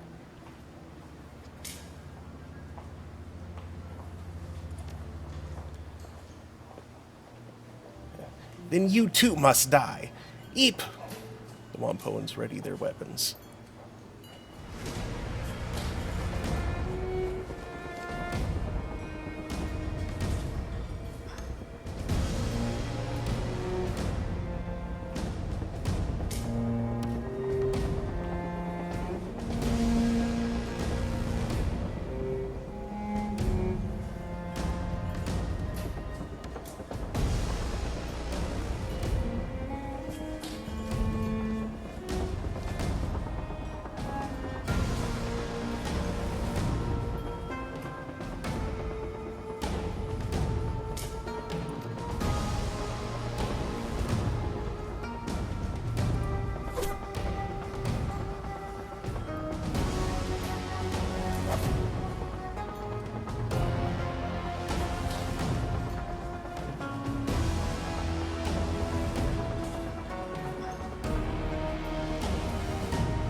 The way she's bleeding, I kind of expect she'll keel over next round anyway.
Oh, good. Thank you.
Whoa.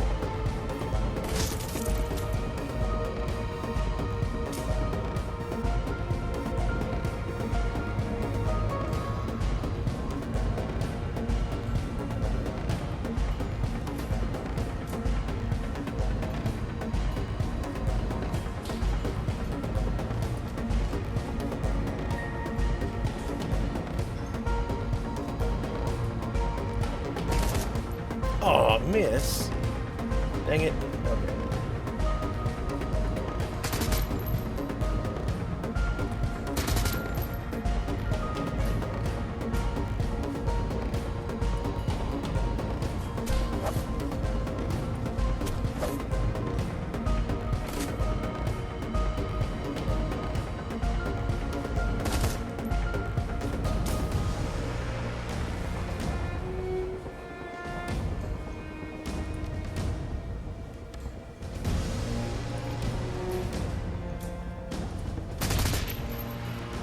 Him.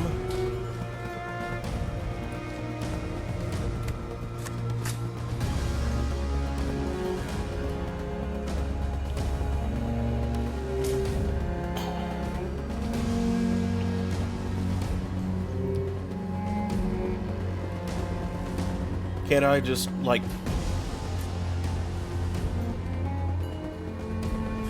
call it off with Porter here? I haven't attacked him at all yet.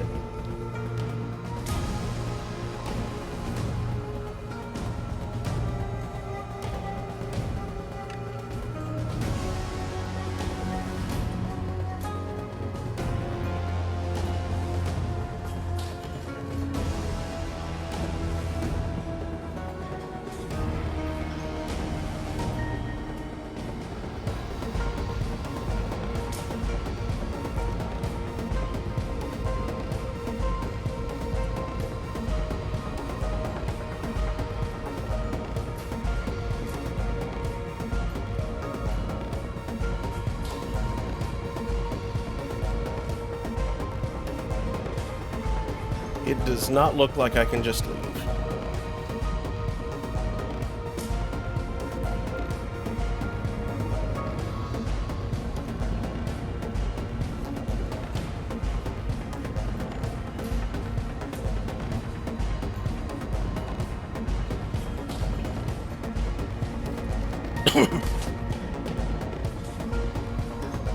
Well, he's still shooting at me, so...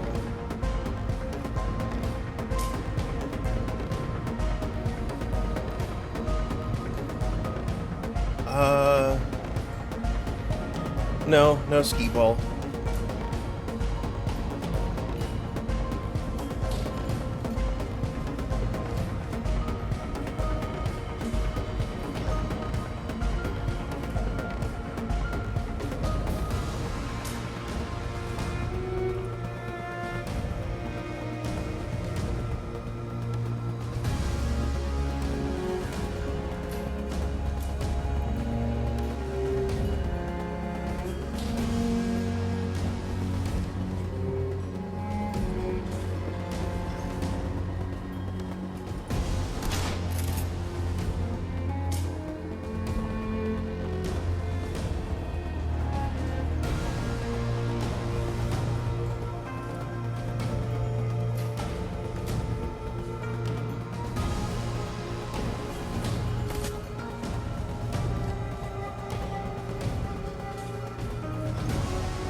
As the elders fall to the floor, you stop and survey the carnage around you.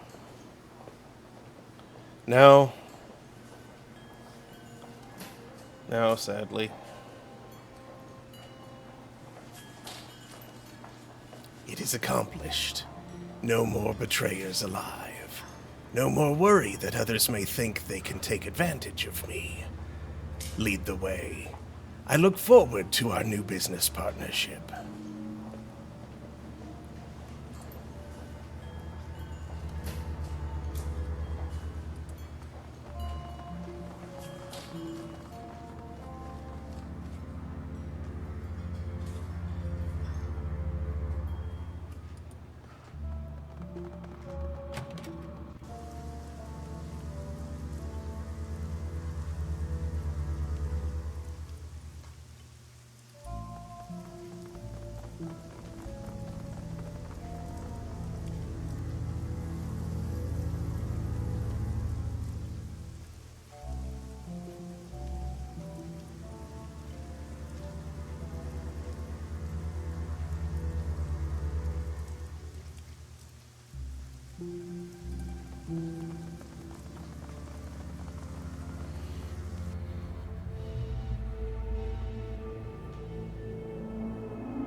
the MTR rockets noiselessly toward Haoi along the edge of Kowloon Bay.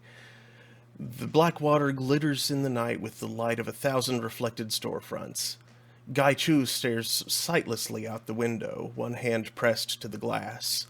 The Wampoan elders are dead. They forced your hand and paid the price for it.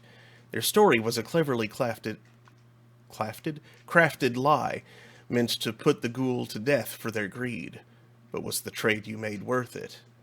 The uncertainty of that choice is as clouded as the sky above you.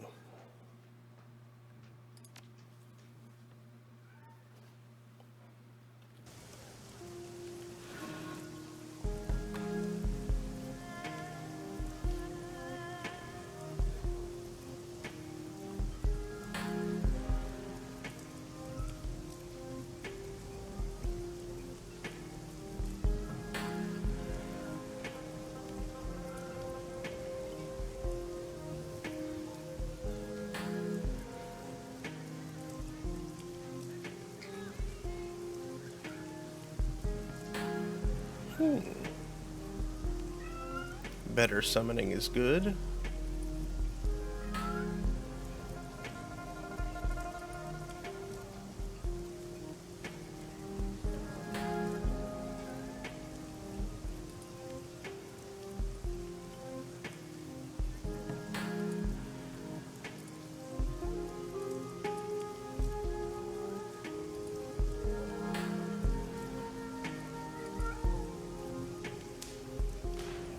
Wait, was... Oh, this is the one that I have to choose. Got it.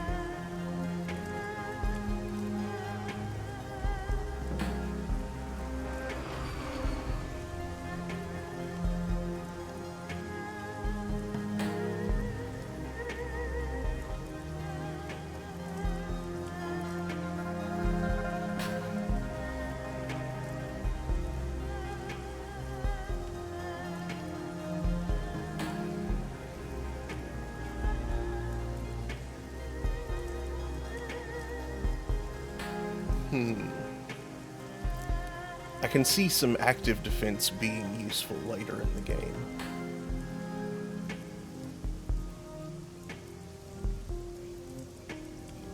Like when fighting really heavy stuff.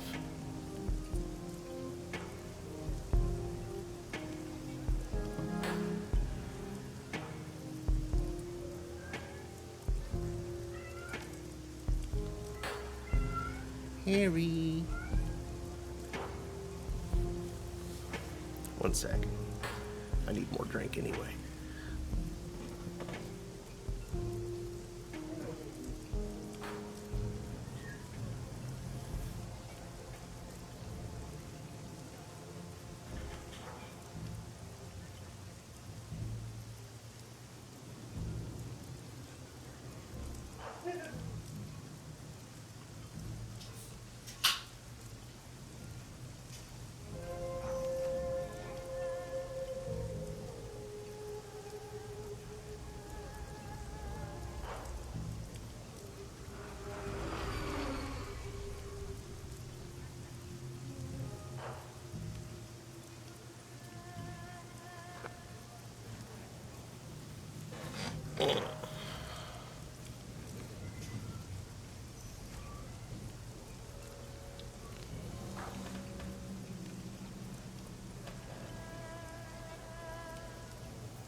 Ten-armed Ambrose.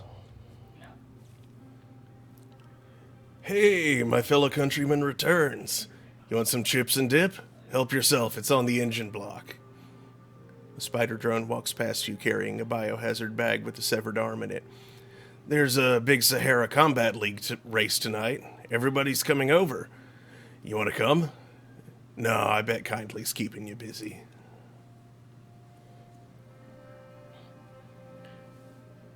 You're from the UCAS Midwest. How'd you land in Hong Kong? Ambrose bites one of his nails and regards you with a hint of suspicion. Well, that's a long story. And kind of personal. It involves some jobs, a girl, a real good reason to leave Chicago, a whole shit ton of guns and money.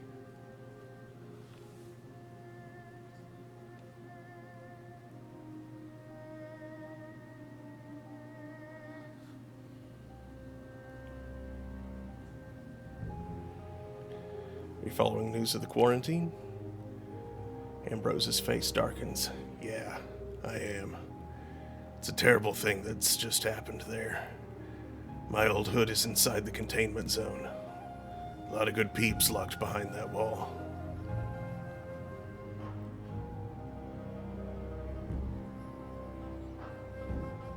Supposedly it's insect spirits, but it's being covered up. I know.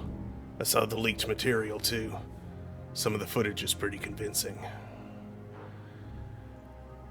Megavitus plague, bug spirits. I'm not sure which is more scary.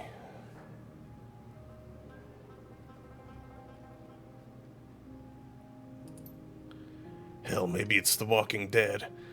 Think about it, we've got at least 4 HMHVV variants. I think it's only a matter of time until we get zombies. Ambrose gives a nervous shiver. The nearby robotic arms tremble briefly. I'd take zombies over these bug spirit things, tell you what.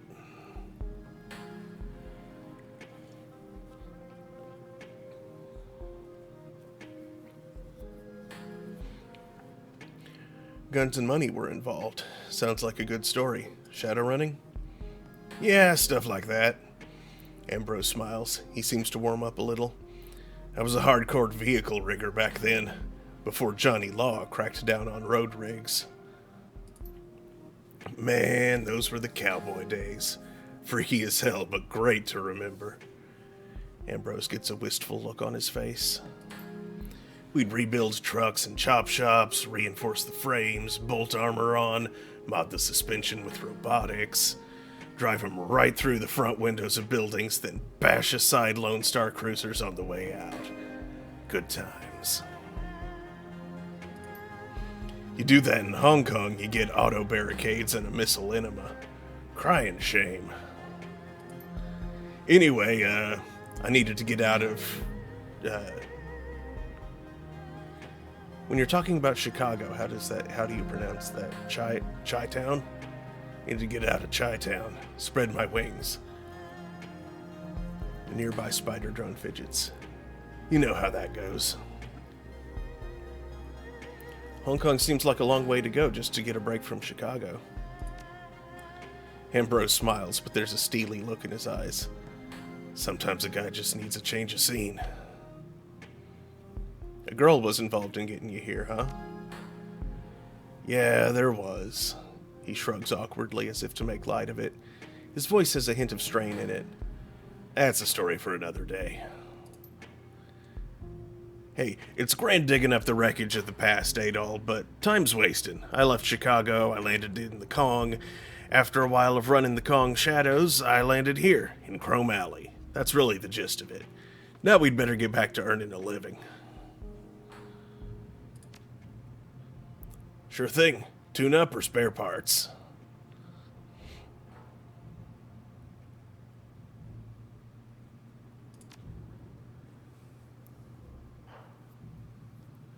I'm gonna need to get paid first. I only got 92 new yen.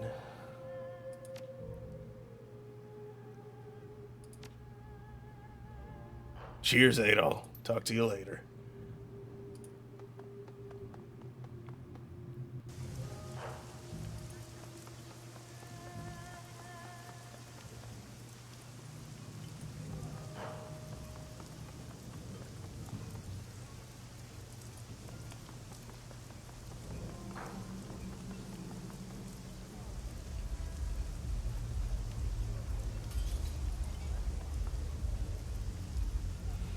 A disheveled man in filthy rags teeters on the sidewalk, wobbling on unsteady legs.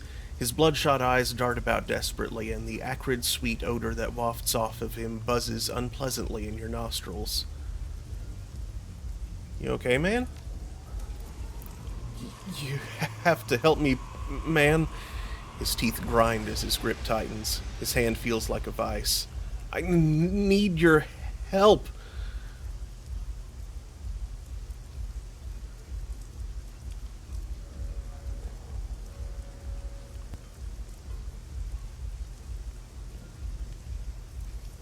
Say the magic word first.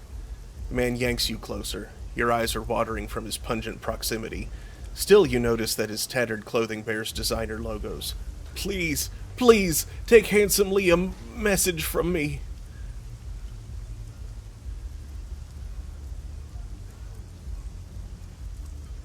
Never heard of him. Now, who are you and why are you touching me? I'm Steven. Steven Dynamite. He nods eagerly, desperation in his eyes. A sluggish tongue wipes itself over the cracked skin of his lips. Look, you've gotta help me. I've been poisoned. That crap that Lee sold me put bad things in my head. Whenever I close my eyes, I see dark, narrow tunnels. So many hands grabbing, razor-sharp teeth gnawing, and the children.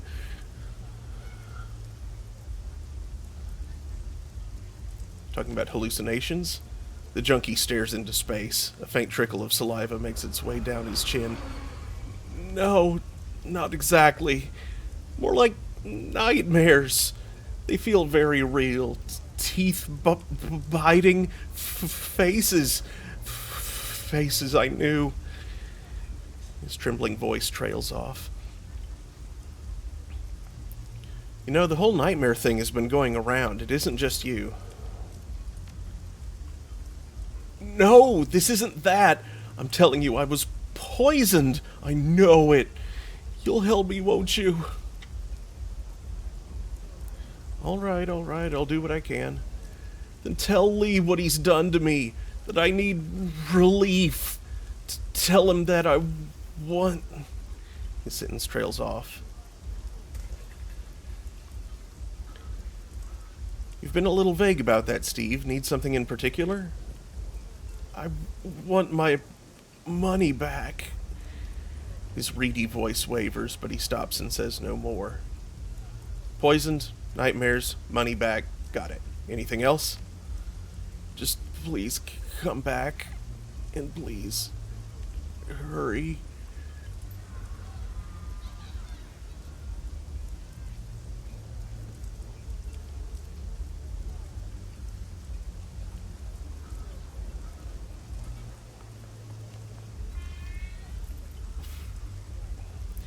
The young troll bouncer manning the door is in the midst of patting down a prospective patron with enough force to dislocate a shoulder or hip, while other shady-looking patrons walk idly past him into the club. He waves the shaken man inside, propelling him forward with a final pat on the back. People don't realize that you gotta check for internal weapons as well as external ones. Are we talking the rubber glove treatment? No, nothing so crude. You just need the right technique. Matter of fact, I caught a guy just last week with a phosphorus grenade in his leg compartment. What did you do? Disarmed him, of course. Got it back behind the bar now. I'm gonna blow it off in the river. Impress some girls. You looking for a pat down yourself? Are you getting fresh with me? No, just information. Doubt I can help you much there, but I'll try.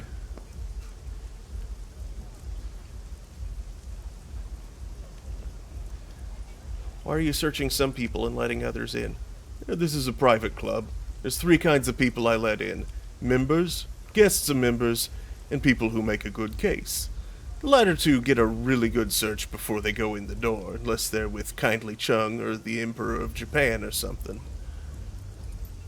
I don't care if someone has a cyber spur or a holdout pistol or whatever, but we can't have serious weapons on non-members inside.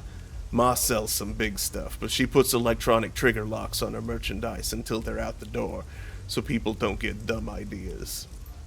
This is a no assassination safe zone. Serious weapons go into the weapons check, unless you're a member. That way, if a big firefight ever breaks out, the members will have the upper hand. We keep the killings very rare. Most happen when some members get all fried up and decide to settle score with box cutters or something.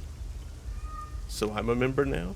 You work for Kindly, as a Shadowrunner no less. That makes you a member.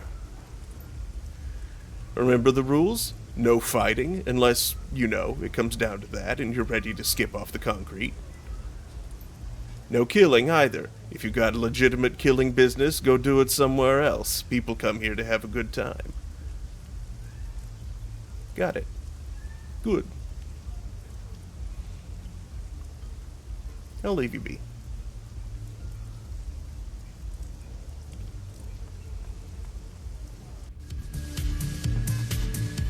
X-Flow, Henry, Callum. And that's the door to Ma's shop back there.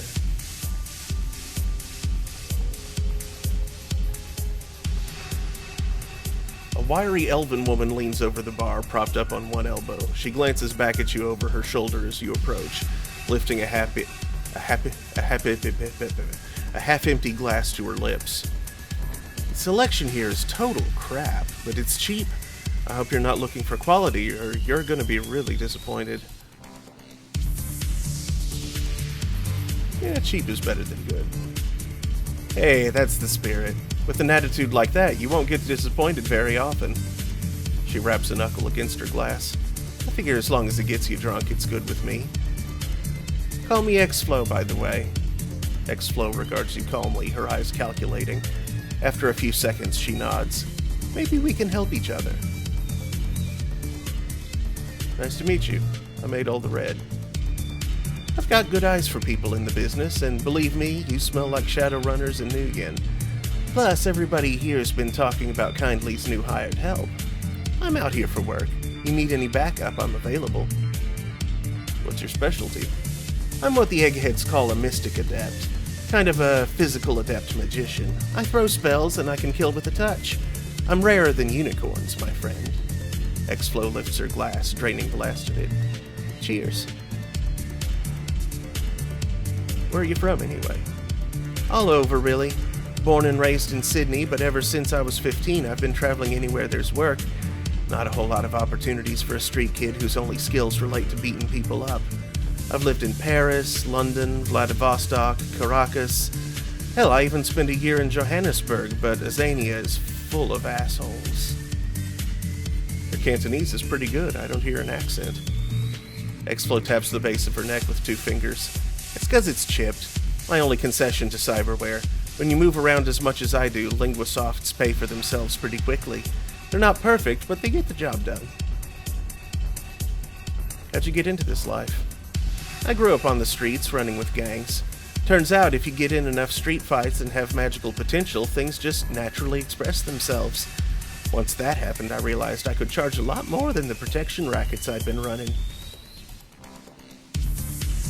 Besides, it's not like I know how to do anything else. I've never been to school. I'm sinless. What else am I gonna do? Panhandle for change? Shake down stuffer shacks for beer money? No thanks, mate. I'd rather live fast, hit hard, and burn out. Got any good runner stories? Running a hand through her hair, X-Flow leans back as she thinks. Yeah, I got a couple. There was this one time I was signed with some mercs in Eastern Europe. They had a job to do near Krasnodarsky Krai, lifting some Abkhazian military software.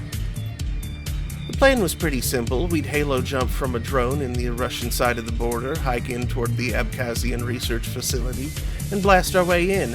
The Abkhaz forces were supposed to be Matrix hotshots, but crap in ground combat. Simple, right? The elf shakes her head, eyes rolling. No plan ever survives first contact with the enemy, though. Turns out the Abkhazian army had contracted out base security to Winter Systems. We started getting cut apart before we'd even breached the first cordon. Did you have to bug out. The Mercs were in pretty dire straits financially. It was a do-or-die situation for them, literally. They owed too many debts, and if they couldn't deliver, they'd have been killed. So we pushed in. We were down to 5 of us by the time we got to the main facility. One of the Mercs, Vaclav, was a rigger. We were hunkered down in a vehicle bay while the Decker did his business, and Vaclav realized one of the APCs hadn't been properly locked down, and it was still gassed up. Came out of that base with the 30mm cannon blazing away. Our exit was down at the coast, a riverine patrol boat the Mercs had on standby. It was some nervous fighting, but we managed to get out. A bit full of holes, sure, but we survived. And that's what counts, eh? See ya. You know how to find me if you need me.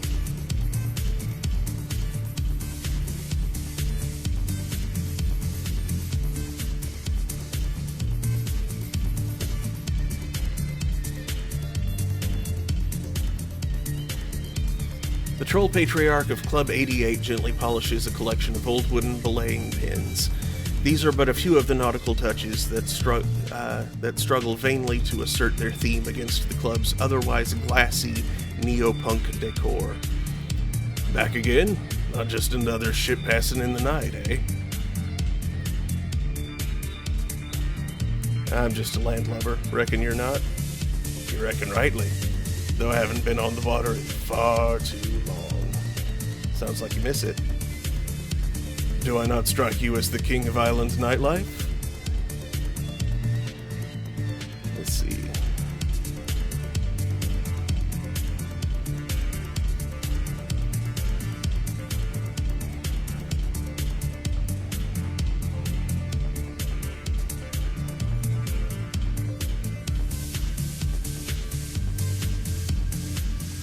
Take the man out of the ocean, but not the ocean out of the man. Ain't that the truth? So how can I help you? What was it like out on the high seas? Better when I was younger. Things were simpler then, if not terribly profitable. Got my start on fishing trawlers, just barely scraping by. Good folk, though. Over the years, I made a name for myself, as one does. Got more regular work on better crews, eventually earned a spot on a tugboat. Spent the bulk of my years crewing ocean-going tugs for Wuxing. The big ships, the tankers, the bulkers, the container ships, the seabed miners, are all run by technical crews and computers now. On the smaller merchant boats, there's still a little seafaring left, but not much. But on the tugs, the supply boats, the salvage craft, that's where there's still a place for old-time sailors.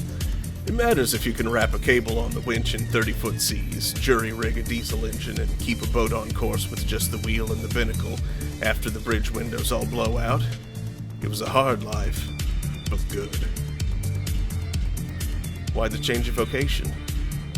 Why does a man give up drinking, or sell his trike, or throw out his porn collection? For a woman, of course. And I had me one hell of a woman. Still do. This place was a dream, a business, a home, for us together. Hard to deny the worth in that, no matter how much I miss what I once had. No, sir. No regrets. No regrets at all. I'll let you be.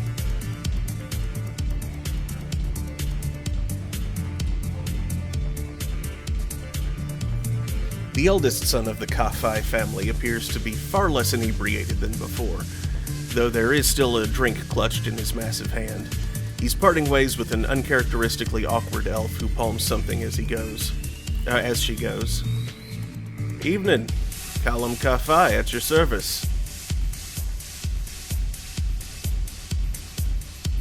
We met once before. Have we? I suppose one of us didn't make much of an impression.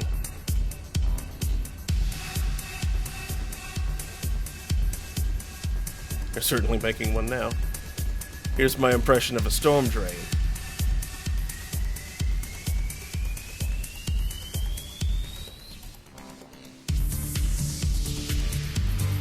The hell's that supposed to mean?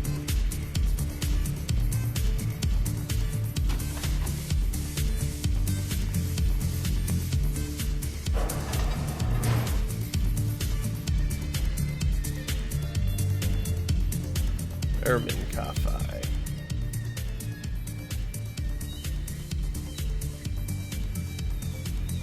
Doesn't take a Shadowrunner's eye to tell who runs Club 88. Even the roughest of patrons show deference to the troll woman in the back.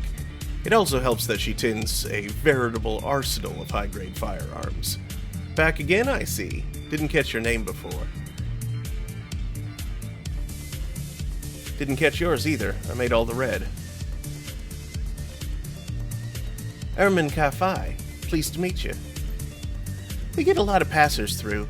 After their business with the Dockman or the Yellow Lotus, they get escorted here to relax and shop. Then they leave.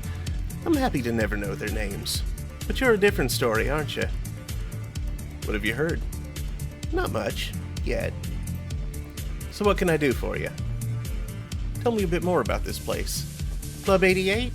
We bought it 10 years ago. Before that, my husband crewed ships for Wuxing. He'd be gone for weeks or sometimes months at a time, and I was sick of it. Raising 2 boys on my own? Troll boys? Pah. We needed something more stable, and I needed a husband at home. So he retired, and we put everything we had saved into this place. The 88 stands for good fortune, and the club has proven worthy of the name. If only some people appreciated that success instead of whining about things that will never be.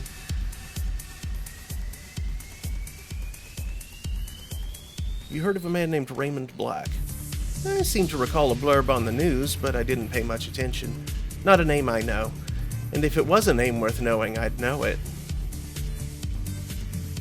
Let's have a look at what they're selling.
Spider Shin.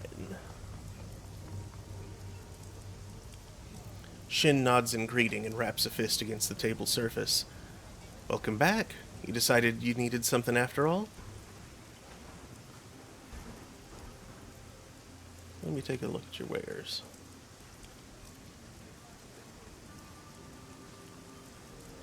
Nah.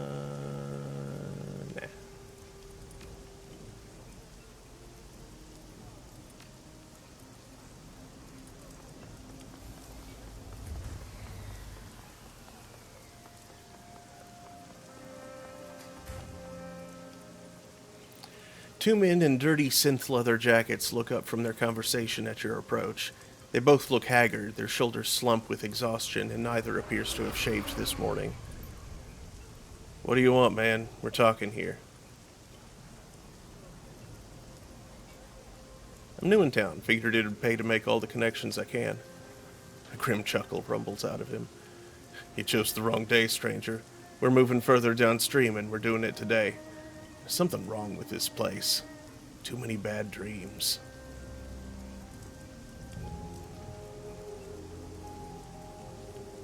Know what you mean. The man blinks, his expression shifts from guarded to curious. Did you dream it too? The long corridor and the thing with the ivory crown? Yeah. He licks his lips, nodding. Lots of people in town dreamed it, or something like it. From the folks I've talked to, there were a bunch of different versions. Some people turned away from the corridors, went down alleys, that kind of thing. I've never even set foot in the walled city before, stranger. So tell me, why the hell am I dreaming about it all of a sudden? I don't even know what the damn thing looks like on the inside.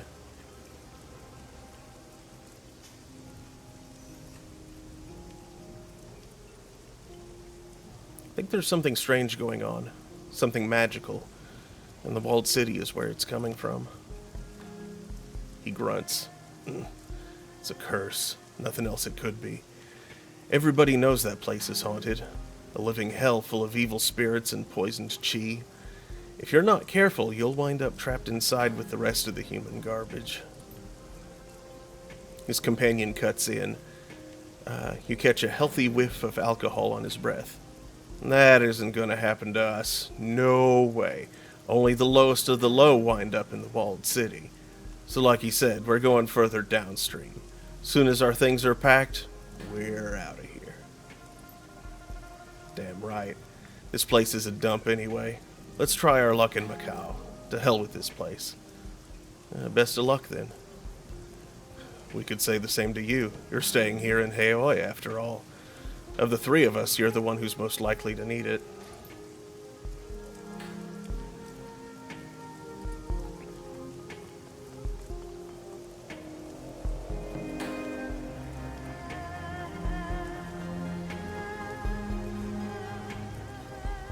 Three people, possibly locals, are busily hunched over, avidly discussing something beneath their breath.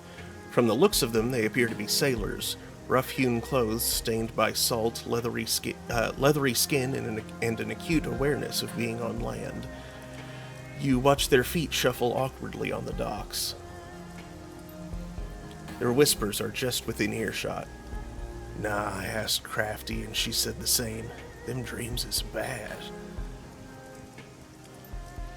Think we'll lose them at sea? We're supposed to set out soon to make that delivery. What if they follow us? You see the man shudder. I don't think so. Crafty said these things is just affecting right here for now. The first sailor points to the ground. Soon as we sail, dreams will stop. Hey. The third sailor sees you and taps her friends on the arms. They shoot upright. One examines his fingernails, another coughs loudly and begins to hum, and the last pretends she didn't see you. But when they sense your continued stare, the third speaks up. What are you looking at, Landy?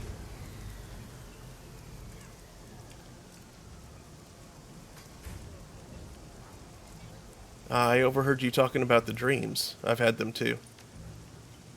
You feel an uneasiness pass through the sailors. Seems anyone who comes by these parts is having them. And as soon as they leave, the dreams stop. Right eerie it is. Any leads on why they're happening? We don't know much ourselves. We've only just returned from our last delivery, but the dreams ambushed us fast enough. Hey, what about that Crafty? The sailor turns to you. She runs the 5 phases. Smart girl, might know a thing or two about this blight. You ask her and she may have something more to say. There was a boat here with a merchant selling goods not too long ago. He leave?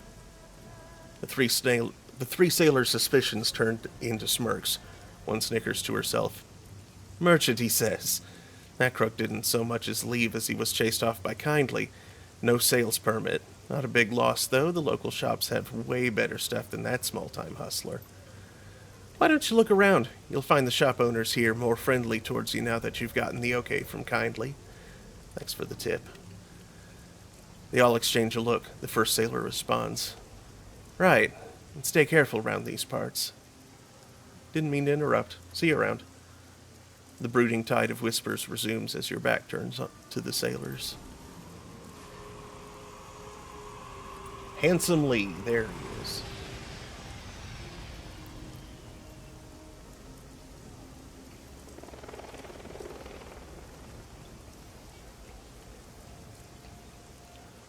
It's muggy out. Even for Haoi in monsoon season. You pause to mop your brow. Suddenly you feel eyes upon you. As you glance up, you meet the tranquil, searching gaze of a man half hidden in the shadows. He's wearing a crisp, white tailored shirt sleeves neatly rolled, with a dark gray silk tie and smart black trousers. If he's sweating, you don't see it. The man tilts his head ever so slightly in greeting.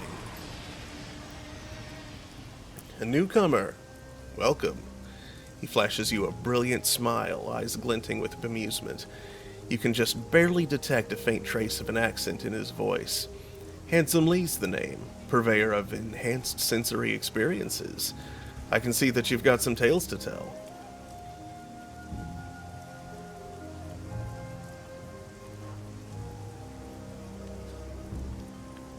Not from around here, are you?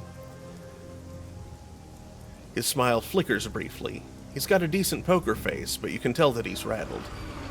And, why do you ask?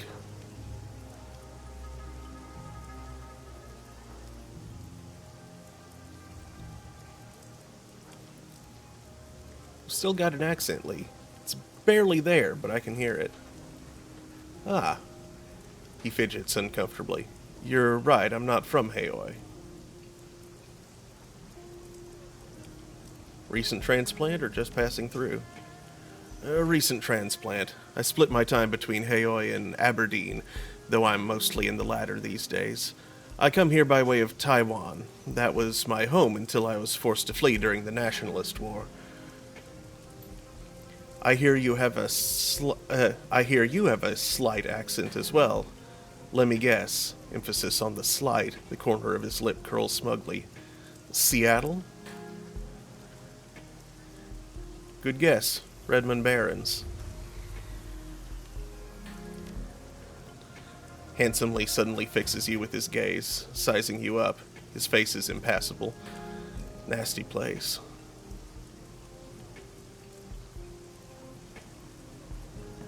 Where exactly did you grow up then?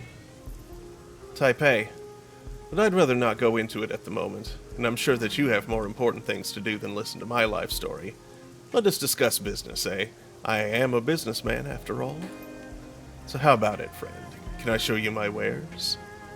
He opens his jacket, revealing a myriad of small, bulging pockets sewn into the interior lining. I ran into someone with a message for you. Handsomely beckons you closer with a languid gesture. I think I can guess. Stephen Dynamite? He coolly raises an eyebrow at you.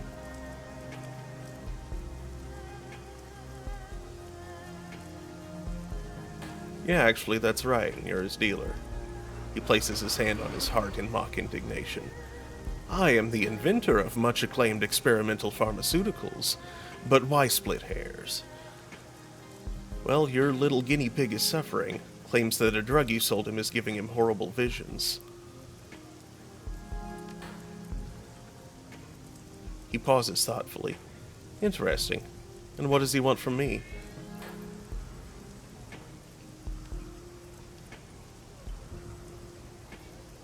What do you think? He wants his Nuyen back. He straightens abruptly from his elegant slouch and juts his chin out. There was absolutely nothing wrong with my latest creation. It was painstakingly designed to elevate the senses and titillate the spirit, a smooth high that I have indulged in myself.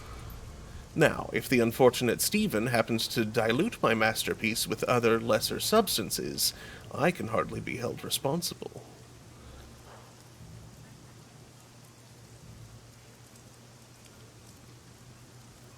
You don't get it. I don't care whether your drugs work or not. I just want Steve's money. He stares at you for a long moment, then reaches into his breast pocket. With a deft motion, he pulls out a small packet and presents it to you. There is no money. Not anymore. I have expenses, just as I'm sure that you do. But here, give this to Stephen with my regards. That isn't what he asked me for. He wants money, not more drugs. Look, even if I had Nuyen to return to him, what do you think he'd do with it? He'd be back here in 15 minutes, handing it back to me for another hit. What I'm offering you won't cure Stephen or stop him from having bad dreams, but it will bring him a modicum of relief, and if I'm not mistaken, that's what our stuttering friend is itching for right about now. Correct?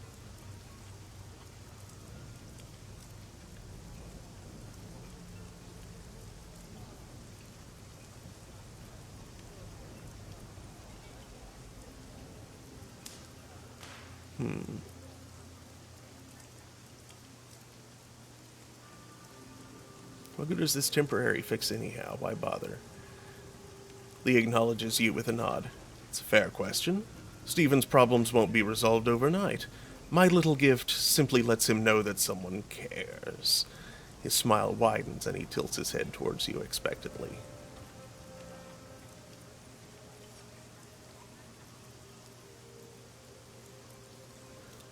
It's very touching. The dealer smiles sheepishly.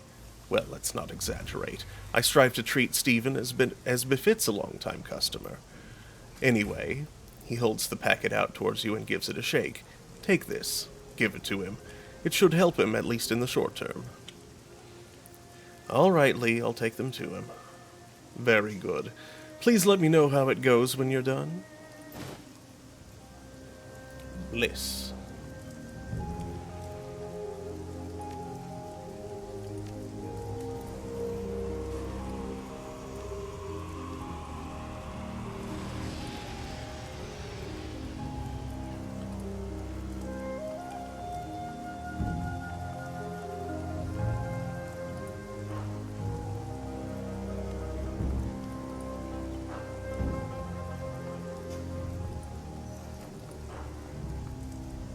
Hey, I didn't get your money, but I got some magic beans.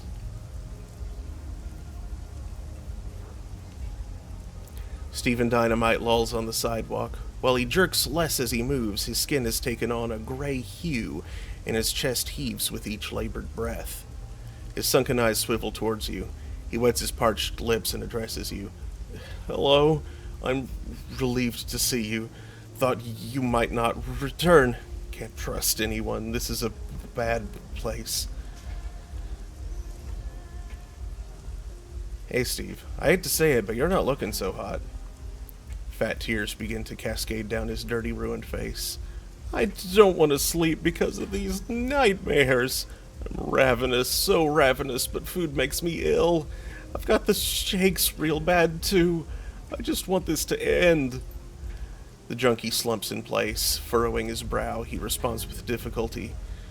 Anyway, thanks for talking to that little bastard for me.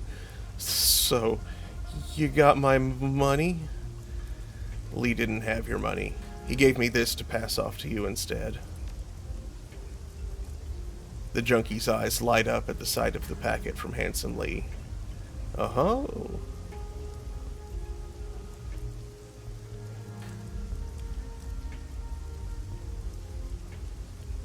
Just to warn you, it's the exact same stuff that you thought was poison. The man waves his hand dismissively. I must have been delirious or high at the time. Give it to me. This is a terrible idea. You're messed up bad enough as it is.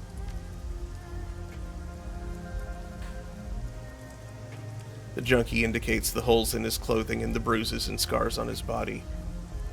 Can't get any worse. Hand that packet over. It's your funeral.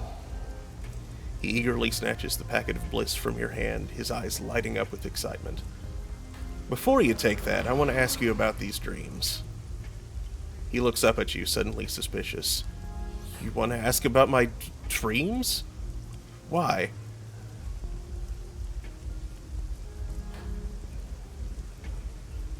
Because some really weird stuff is going down in this town, and your story might help shed some light on it.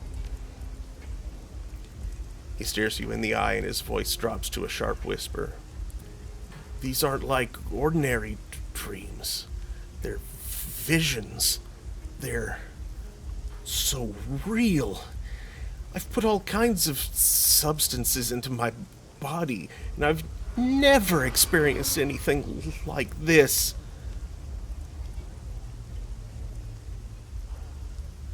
You were practically raving the last time we talked. Explain your dreams to me again, clearly this time. He nods, though his tongue stumbles and stalls as he speaks. I'm walking through a series of dark, narrow halls. It stinks to high heaven, and I run into more and more people as I move forward. The people are jostling me, but I'm starving like I haven't eaten for days. I just want some food, so I press on. I start seeing children in the crowd. Children with terrible burns, disfigured faces. All these people are grabbing at me. He begins to tremble from head to foot, and his eyes bulge. Then I see teeth all around me. I feel the teeth on me. Bathed in sweat from the effort of speaking, he cradles his head in his arms.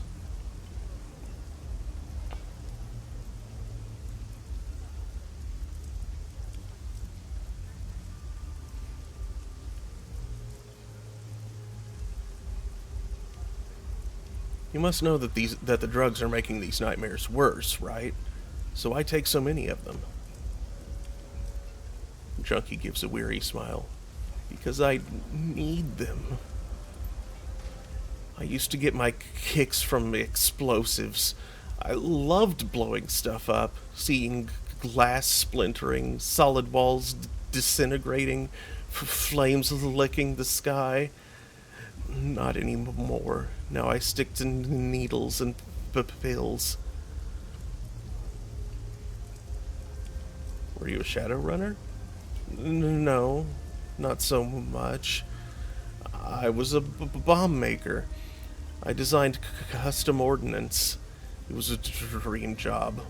Plus, it was very lucrative. He rubs his thumb and forefinger together, then snaps. Megacorps couldn't get enough of the devices I invented. I was too high on my own ego to wonder what they were up to. What were the Megacorps doing then? They were fueling wars. They often managed to sell to both sides in conflicts all over the world. Casualties be damned.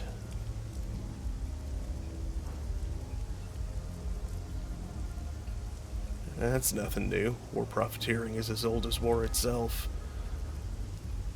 The junkie's face assumes an ashen hue, and the corners of his mouth pull downward. Yes, war. I thought my bombs were used in wars against militias, mercenaries, and armies, and I didn't think of them as people. But the weapons I developed got used against civilian targets. The man starts digging his rough fingernails into his palms so hard that tiny crescents of blood stain his palms. I'm from Guizhou. Sichuan has taken over much of the province, but pockets of resistance remain. These are big political struggles, actions removed from the lives of ordinary people.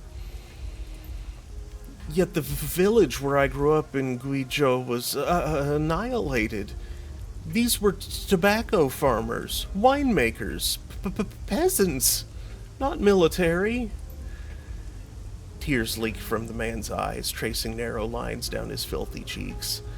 I recognized the distinctive patterns, the traces that were left behind. These were my bombs, used to shatter the landscape of my childhood.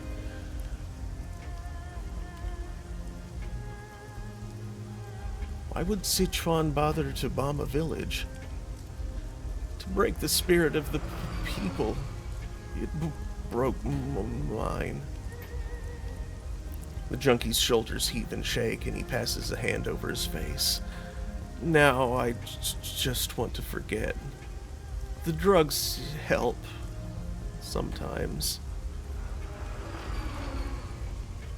When your village was bombed, did you lose anyone that you knew? He meets your gaze with red-rimmed eyes. He throws his arms wide. I knew them all. from the frailest elders to the littlest children. My own family died too. We weren't always close. Pyromaniac inventors don't fit in well in agricultural backwaters. But they were my only kin. Okay, Steve, I think that I'm getting what's going on here. I guess that I must be feeling guilty about the bombs, huh? All of the blood on my hands. I can feel all of the time. I just like bombs. I didn't want anyone to get hurt. He clutches his face, sobbing. How am I ever going to make this go away? How will I live with myself? The drugs help me forget, but... He shakes his head, a look of utter hopelessness on his face.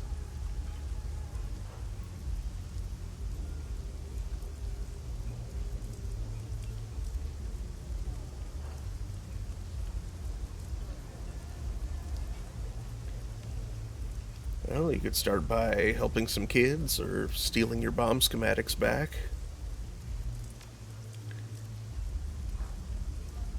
Helping kids? Stealing my... The junkie sways mutely in place, gnawing on his chapped lower lip. I wouldn't know where to begin. Need time to think.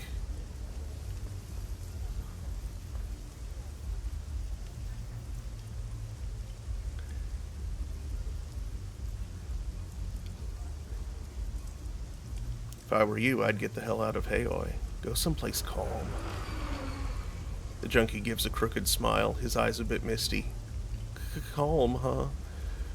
Well, I can't think of anything better than heading to the desert to blow things up. I might just do that. The man pauses, licking his lips, his mouth feeling for the right words.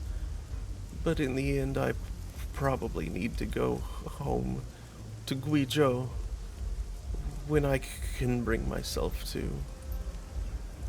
I'll tell you what. I'll think about it. He nods eagerly. I'll think real hard.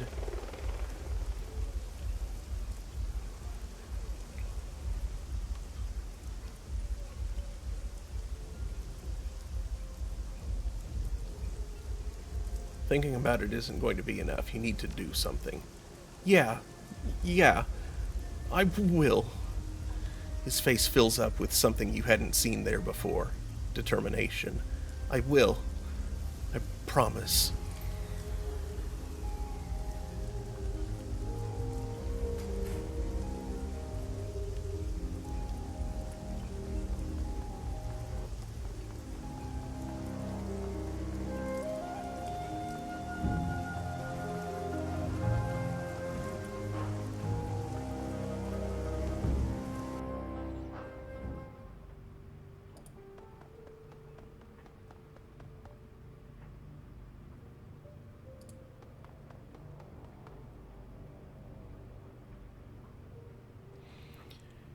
You wake with a start, your limbs bound up in a sweaty tangle of linen bedsheets. An incredible sorrow swells in your chest. You feel empty, half-starved, and alone. Fragmentary memories of a half-remembered dream flit through your mind. They're already fading away to nothing.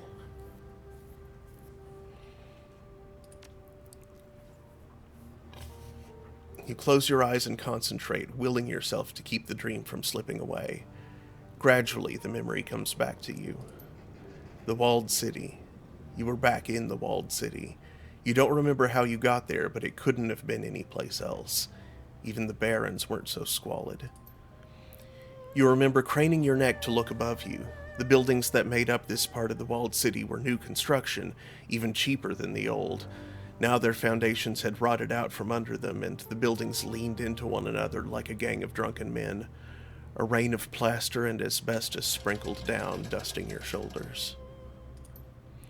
You began to creep forward, picking your way past the piles of refuse and debris, past the pimps and the dumpster fires, the broken glass and the dirty needles. The air reeked of rot and sewage and industrial waste, a disgusting melange that caught in your sinuses and crawled down your throat. You gagged on the stink, but it didn't slow you down. In the back of your mind, you knew that you had no reason to be doing this. There was nothing for you in the walled city. You shouldn't have been there. But the rest of you was hungry. Unbearably, indescribably hungry. And that part of you knew that if you keep moving, you'd finally get to eat. As you forced your way deeper into the walled city, locals stood at their windows and stared. Inexplicably, some of them dropped to their knees. You kept moving. You could see something in the distance, a silhouette, something enormous, at least twice the size of a troll, but delicate. It was beautiful. The huge figure beckoned you, gesturing with slender limb.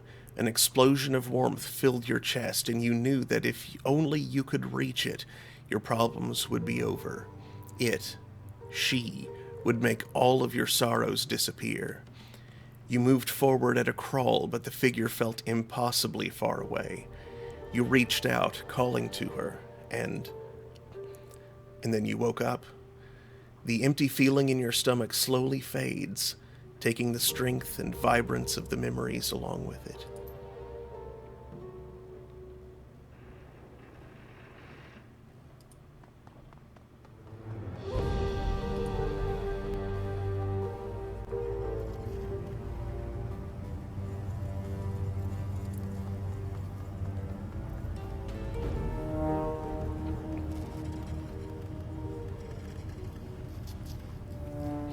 Isabel is jacked into the octopus.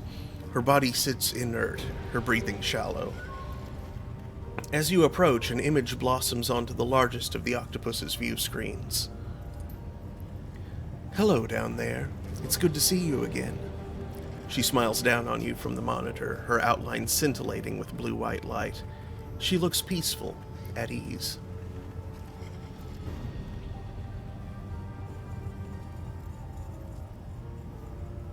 "Nice avatar. That's a good look on you." "Isn't it? I've spent months customizing this avatar. She feels more real to me than my own skin." "You really feel at home in the Matrix, don't you? You look happy in there." "I suppose that I am. It's a comfort thing. As long as I'm jacked in, I can be whoever I want to be. Whatever I want to be. Out there in meat space, I usually feel uncomfortable in my own skin." The avatar offers you a lopsided smile. "I'd probably just live in here if I could." "I've heard about Deckers who've tried it. Never turned out well. Dehydration is a bad way to go." I know. And of course I was joking. But truth be told, I do spend most of my time out there wishing that I were back in here. If you were a Decker, you'd feel the same. It's hard to live in a cage of meat when you know how sweet it feels to leave your body behind. She pauses for a moment, considering. Then her avatar shimmers forward, filling the screen. A slight frown crosses her face. "You know, Adol, I've been thinking about the question you asked me a little while back. The one about the walled city." The avatar fidgets.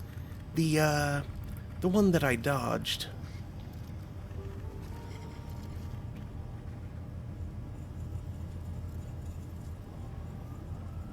"You don't have to make a big thing out of it, Isabel. It's fine."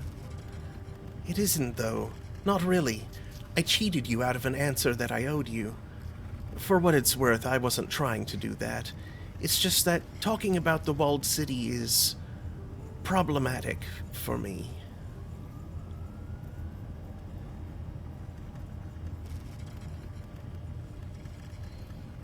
"I understand. I grew up in the Barrens. I know how hard it can be to talk about this stuff." "No, it isn't that. I'm not explaining myself correctly. It isn't that I'm tortured by bad memories or anything like that.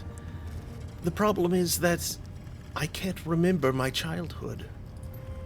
The walled city, that entire chapter of my life, is nothing but a blur to me. I can give you general information about life on the inside, but the specifics of my own experience are gone." Do you have amnesia or something? Something like that. The avatar fidgets on the screen. There were a variety of factors in play. The upshot of all of this is that there are things that I can tell you about, but only a few and only in bold strokes. Don't expect any personal stories. I couldn't share them even if I wanted to. So if that's okay with you, if you'll be satisfied with trivia and urban legends, then we can talk. Just say the word.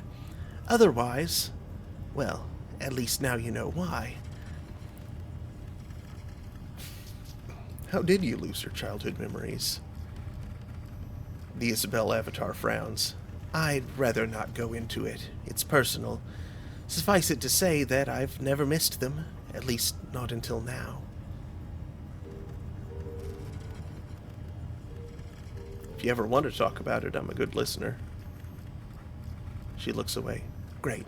I'll keep that in mind. Give me what you can about the walled city. At this point, anything would help. All right. The avatar licks its lips, nods. I can do that. Isabel's avatar turns, begins to pace on the screen. Where she steps, spider webs of light spread across the tiled ground of the octopus's sculpted matrix hub. When I think of the walled city, the thing that stands out the most in my mind is the legends, the mythology of the place. If I hadn't lived with them, I might have found those stories fascinating. The scintillating figure turns to you on the screen. Did you know that Kowloon Walled City is supposed to be cursed? That's what the locals believe. We had ghost stories and everything.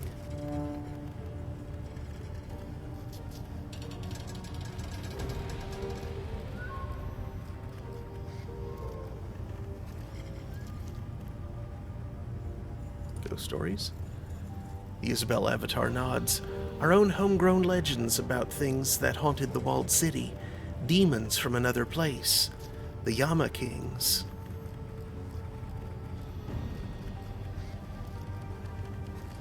Tell me whatever you can about these things. It'd probably be easiest to think of them like urban legends. Our own little pantheon of monsters and morality tales to frighten ourselves with at night. The stories are still clear in my mind, even after everything that happened. Everyone in the walled city believed them.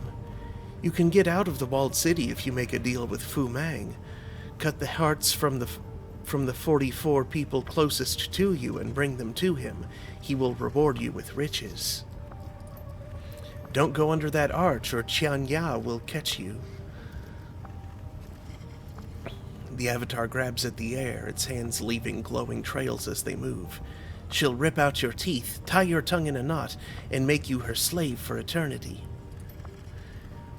We had Qi Xiang, our own homegrown judge of souls. People would let themselves be flayed alive in hopes that he'd reawaken them in a better life. And we had Lam Vi, the Ebony Queen, who'd teach you to hide so well that you'd slowly mutate into a cockroach. The avatar cocks its head, smirking, a dismissive gesture. It's all bullshit, of course, but everybody in the walled city believed it.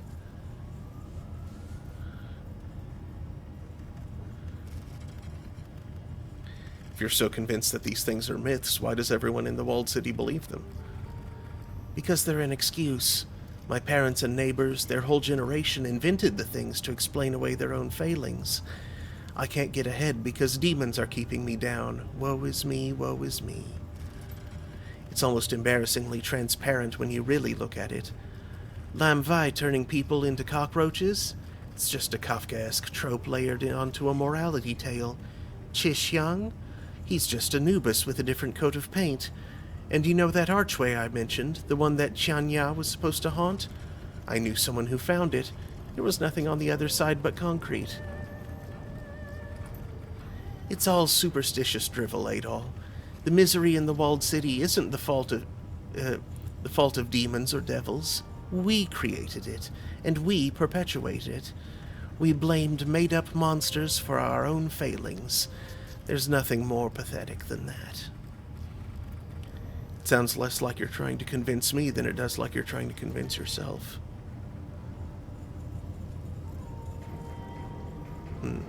Actually, no. What about the shared dreams? How do you explain those away? I don't know. Mass psychosis? Or maybe something magical is going on. But it isn't them. They aren't real. They can't be. Anyway, that's enough for now, huh? I'm sure that gives you plenty to chew on. My obligation to give you an answer is satisfied, I think. So let's talk about something else. Can you think of anything else at all that might help us? I don't know. Maybe. I'll put some thought into it. The avatar pauses, turns away. After a moment, Isabel's voice pours through the Tritio speakers. On second thought, maybe I do have an idea. Are you open to taking on more work?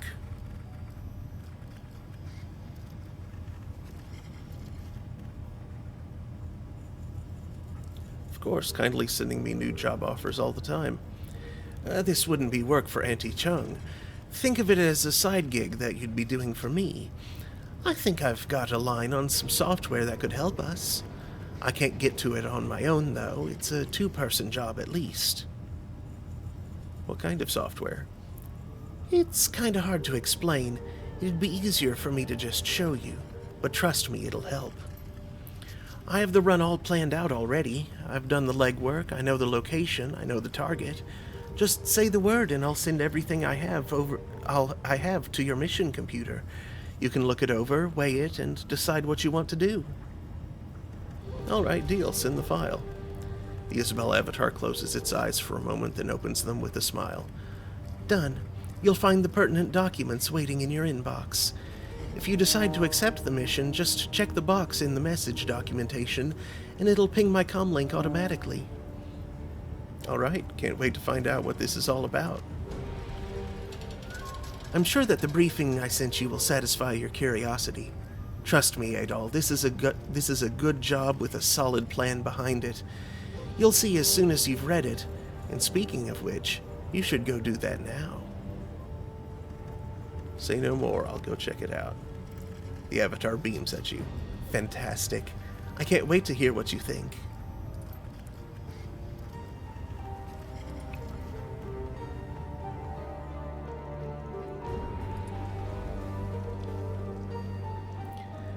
Gobbet looks up from a dented tin of oysters at the sound of your approach. Her rats, Madness and Folly, scurry from her hips up to her shoulders. Two sets of beady red eyes fix themselves on you. Hey, Seattle. Oyster? She spears a gray lump of seafood with a fingernail, extends it to you. It smells like low tide at a municipal pier.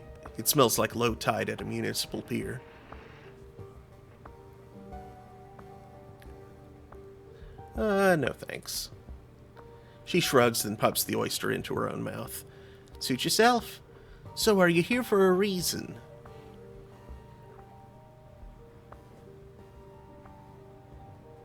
How do you like life here on the Bolt Hole? It's fine. Shaping up.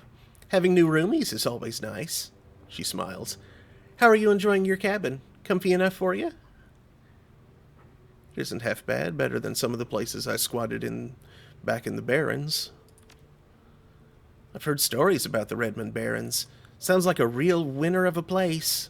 Kowloon isn't any better, of course, but at least our little slice of home is safe.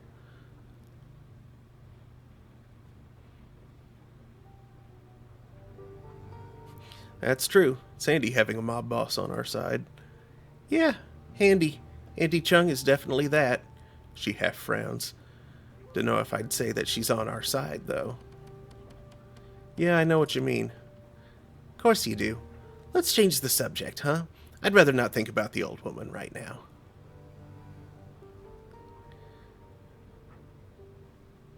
You said that you'd teach me how to be a better Shadowrunner. I'm here to collect. Still remember that, do you? Huh. I just sort of assumed that you'd laugh that off. No dice, wizened mentor. You offered, now pay up. She straightens. Okay. How about this? I'll tell you a story about a run gone bad. You tell me what you'd have done in the runner's place, and then we'll compare notes on your answer. How does that sound? Works for me, I guess. She sweeps a tangled rope of hair out of her eyes and back over one pointed ear. After a moment of silent contemplation, she bites her lip and nods. Okay, so this is a story from early in my career. I was part of a team here in Hong Kong, but I did some occasional moonlighting for another group based out of Macau. I was a busy kid. Early in your career? So you were, what, like 12 years old? Her eyes narrow in mock indignation. You say that like I couldn't have been. When I was 12, I could have destroyed you. And also I was 16, practically an adult in orc years. We grow up fast. Anyway, the job was a hit on this tower, sort of a trid multiplex / apartment complex. I'm sure that they've got 'em in Seattle, too. You know the kind. 7 huge screens, monster concession stand, coffin apartments on top like barnacles on a whale.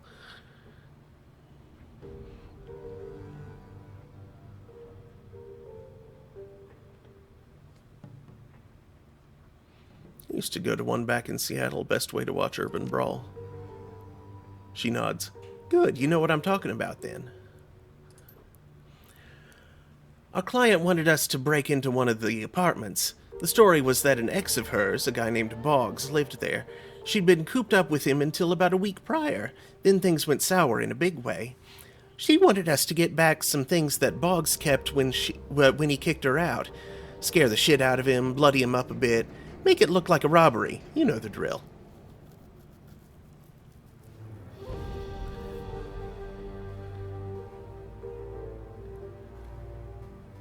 Standard smash and grab, then. Yeah, it was a pretty bush league gig, but the pay was decent enough. Not the sort of thing you'd turn down. So anyway, Sibilance, that was our group leader, had a plan.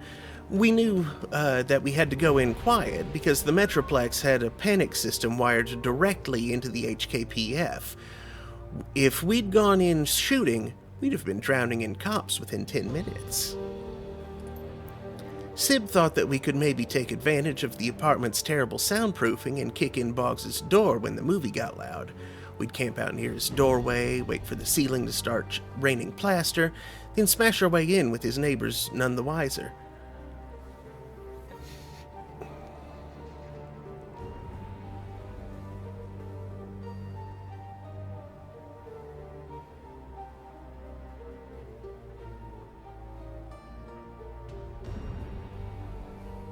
Doesn't sound like a bad plan. Well, it had the virtue of being simple, I'll give it that. But still, that didn't stop things from going the way that they did. So we waited in the hall just like Sibilance planned. We had a guy on the elevator, another at the stairs. I was waiting by the floor's communal kitchen. Sib took up a position by the door. She had these cyber legs that she dumped a ton of new yin into. Hydraulic jacks, strength enhancements, the works. Girl could probably leg press a dump truck. She pauses for a moment. Come to think of it, most of her plans involved kicking things. There's something a little sad about that.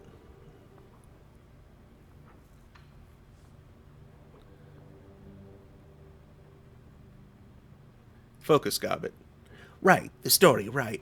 So, we heard a boom from downstairs, felt the walls shake with the reverb. Sib wheeled back and gave the door a massive kick, just as she'd planned. From where I was standing, I couldn't really see what happened next. I could hear a massive crack as her boot slammed into Duraplast. The door flew off its hinges. Exploded off might be a more accurate phrase. A second later, we heard an ungodly crash. There was a moment of silence, then Sib let out a little gasp. The apartment was in shambles. It looked like a hurricane had hit it. Everything was trashed. Everything but the door, which was miraculously still in one piece. Remember that this was a coffin apartment. It wasn't much wider than the door was to begin with. And Boggs, well, what was left of him was under the door, too. Oh, no. Yeah, it wasn't good. Boggs was dead, and the stuff we'd been sent there to recover had been smashed to bits. And then the building alarm went off. So that's the situation. Our payday is smashed, my temporary teammates are all standing around with stupid looks on their faces, the cops are coming, I'm standing by the kitchen. She plants her hands on her hips, smiling. What would you do? What would you have done in my place?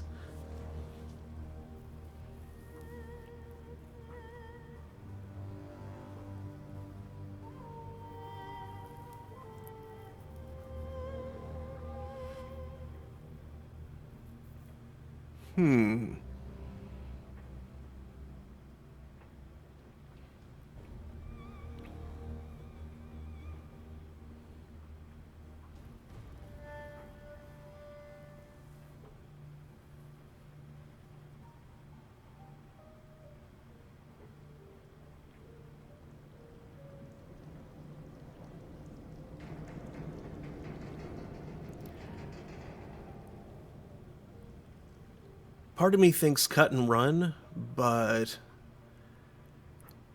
at the same time, if you bail on a contract, you're not getting more work.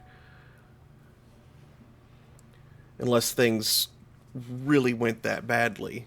Like, we're obviously going to go that badly.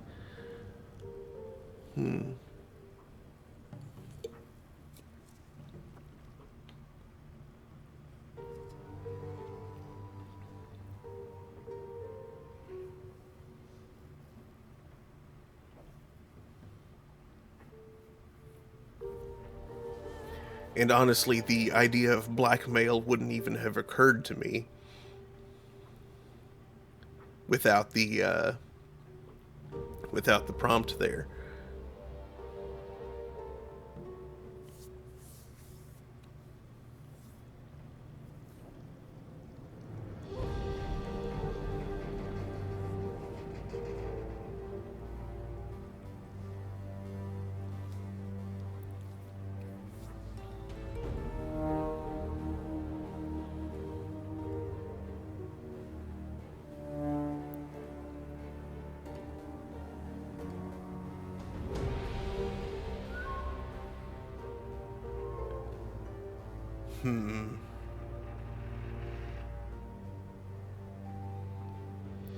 But yeah, and honestly, cutting and running with the cops bearing down, one person against a bunch of cops is not going to end very well. So, teamwork is probably going to be the option that has the best odds of survival.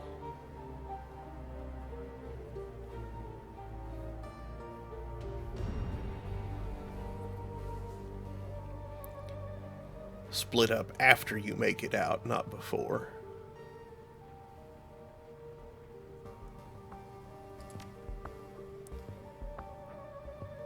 We'd just been defeated by an inanimate object, Seattle. We got our asses kicked by a plastic door and the power of our own ambition.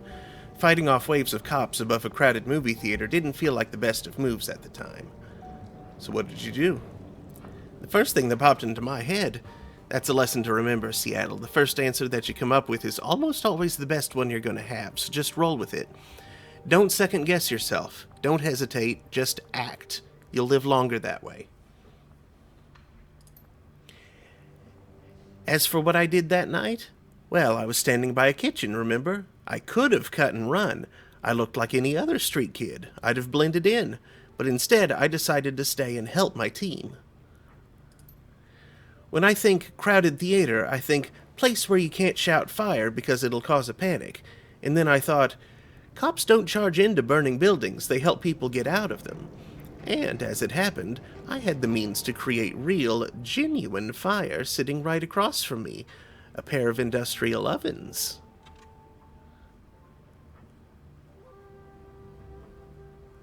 You set the building on fire?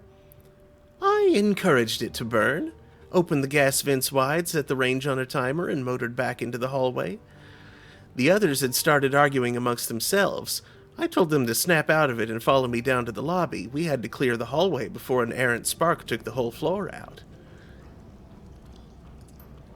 Unfortunately, the rest of the group wouldn't listen. Sib and the rest of the team were too busy arguing about the relative merits of her let's kick things really hard and see what happens tactical system to want anything to do with me. I shouted back to them that the kitchen was going to explode and continued down the hallway. Just like I'd planned, I got out of that run in one piece. So did every single one of the people in that multiplex. My fire plan worked beautifully. If the rest of the team had listened to me, they might have gotten out of the building too. Kind of a bummer that they didn't, but at least the run turned out well for me.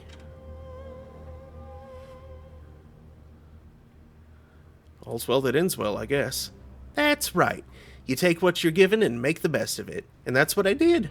I couldn't collect any pay, of course. The run had been a disaster. But after the explosion, I got to ride in the front of the fire truck, and they gave me cookies and a blanket. I wound up dating one of those firemen a few weeks later, so it all worked out in the end. Gobbet claps her hands together and rubs them, a satisfied look on her face. So, Seattle. The laughter disappears from her voice, and her expression goes serious. It's like someone flipped a switch. Suddenly, the look in her eyes is shrewd, calculating. Tell me, what was the moral of this story? What lesson was I trying to convey? Go with your gut, I guess? She nods sagely. That's right. Trust your impulses and don't be afraid to wing it. Almost any action is better than no action at all. Once you've committed to doing something, you've got to follow it through, though. No arguing or hand-wringing. Just do it. If you get caught up in your own head, agonizing over past mistakes, well, don't be surprised if you wind up dead.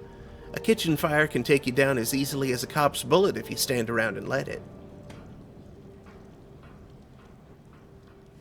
Are you certain that Sibilance and the rest of the Macau team are dead? She shrugs. They weren't with me when I got evacuated with the rest of the moviegoers. I never saw them leave the building, and I haven't heard from them since. I guess it's possible that somebody made it, but I don't really run in those circles anymore. Odds are good that if anyone from the Macau team did survive, they'd have died off by now from sheer incompetence. Shadowrunning is an unforgiving business. You don't get to make too many mistakes. Did any of the stuff in that story actually happen, or did you just make it up for my benefit? Seattle, I'm hurt. It all went down exactly like I said it did. Well, except for a couple of embellishments here and there, but they make it a better story. Artistic license and all that. Gobbet leans back and stifles a yawn. Madness and Folly dart up to her left shoulder and lock their beady eyes on you. Hate to break it to you, kiddo, but I'm beat. It's been a long day. Lesson's over for now. We'll pick it back up next time. All right, Gobbet, I'll catch you next time. Yeah, sounds good. I'll have your next lesson ready and waiting, too. She makes a brushing motion with her fingers. Scurry along now. Your mentor needs her rest.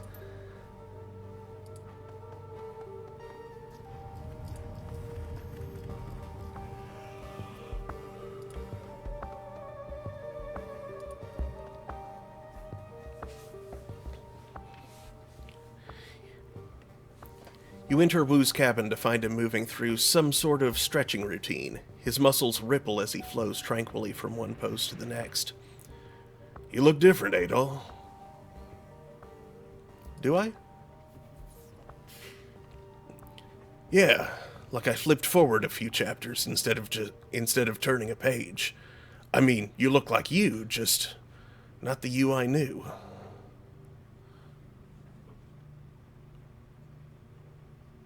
Sounds like song lyrics. Wu chuckles. No more song lyrics for me. I gave up that dream a long time ago. Remember how Lockjaw used to make fun of my singing voice? He smiles. His teeth are perfect. He said I sounded like a frog with a heart on. What the hell does that mean? He shrugs. I thought my voice was distinctive. I mean, I'm no Maria Mercurial, but... So what about you? He gives you a once-over. How are you doing?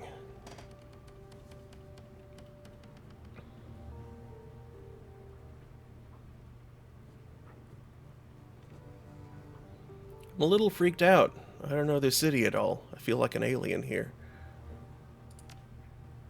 Same here. I may look like I belong here, but I feel like a complete outsider. Regardless, you're good at running this crew, Adol. But I still don't completely understand. He picks up an ammo box and begins using it like a dumbbell. What do you get out of being a Shadowrunner?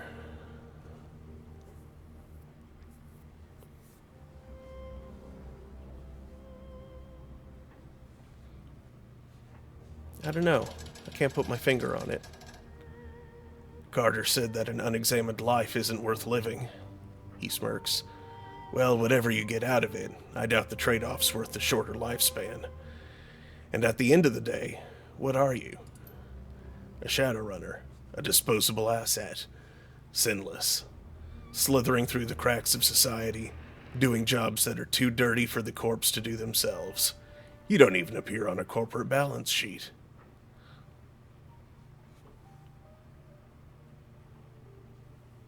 Runners can be more than that. They can move their own agenda, fight the power. I've never heard a story where a Shadowrunner did something other than kill someone, steal something, or perpetrate some other sort of shady shit. But good luck with that. Wu watches you, waiting for you to say something.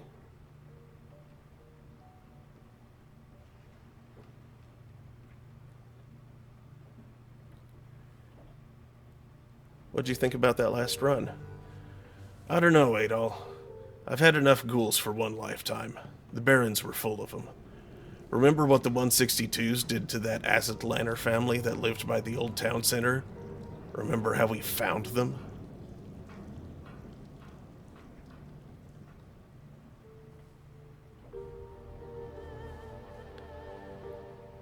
It's not the kind of thing you forget. Tooth marks in the bones and all that. His face goes white as a sheet. Yeah, made my stomach turn. Nobody deserves to go out like that. I don't know, Adol. I don't think I'll ever get comfortable with having a ghoul on our crew. I guess it was a good thing to help him, though. I'd rather have a ghoul on the team than a ghoul obsessed with vengeance. Who knows what he would do to get it? Anyway, enough about that. Need anything else? Thinking about getting chromed up? With cyber? He shakes his head. Oh my god, how many times are you going to ask me that?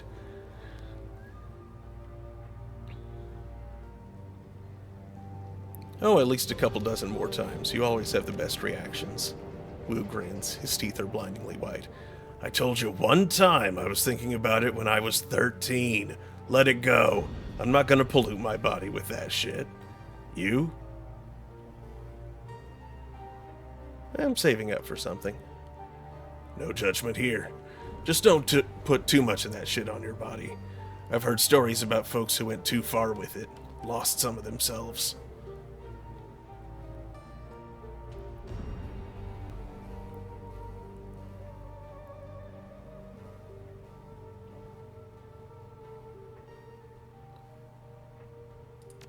Where does this? He rests his eyes on you a moment, his face neutral. Yeah, I guess now's as good a time as any. You start.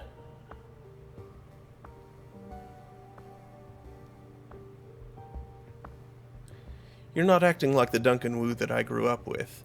What made you decide to become a cop? I needed structure. Bad. You know that better than anyone. I was already hardcore when we met. Mr. Ultraviolence. I'd do anything to get a rise out of the guys I was rolling with. Gouging eyes, inverting knees, curb stomping.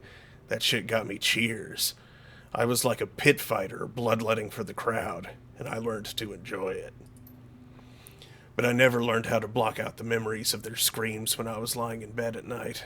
The guilt started eating me alive, and then I was scared to be alone with my thoughts. So I tried to drown them out with all the things that you drown things out with.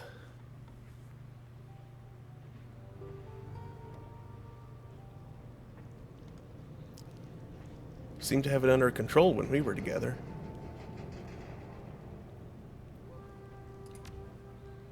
It's funny how people remember things. Yeah, when we squatted together, and later, when we were living with Ray, I was still a violent son of a bitch, but basically under control. But that was you, Adol. You were the voice of reason. The brains. Me? The brains? Don't pretend you weren't the leader. You know how it was. When we ran the streets together, I was the muscle and you called the shots. You pointed and I hit. But later, after Ray got me some counseling, I realized I let you call the shots so that I wouldn't have to. Because I knew that what I wanted was wrong. By following your lead, I was deflecting my own guilt onto you. I could just knock heads and walk away clean. You know, don't look at me, I'm just doing what I'm told. And then you left. Without you there, I knew that I was in serious trouble. The poster boy for anger management issues. Raymond could provide a stable environment, a decent therapist, and money for prescriptions. But, you know Raymond. He's an egghead engineer with a philanthropic streak, not a drill sergeant. And a drill sergeant was what I needed. I needed structure and discipline in a way that he couldn't offer me. I needed a cage to keep myself in line. So I found myself a cage made of rules and procedures and training. Lone Star. Raymond helped me with my application and provided a decent character reference. I got in, and it helped a lot. Lone Star got me where I needed to be. And now it's all gone, and you're back. Seems like Carter's death hit you pretty hard. Wu continues stretching. Yeah, she was a good one. We were a real team. Joining Lone Star helped me in all sorts of important ways, no doubt about it. I really embraced being a cop. I studied my ass off. But no matter how hard I worked, I was never more than a model cop with a brutal streak.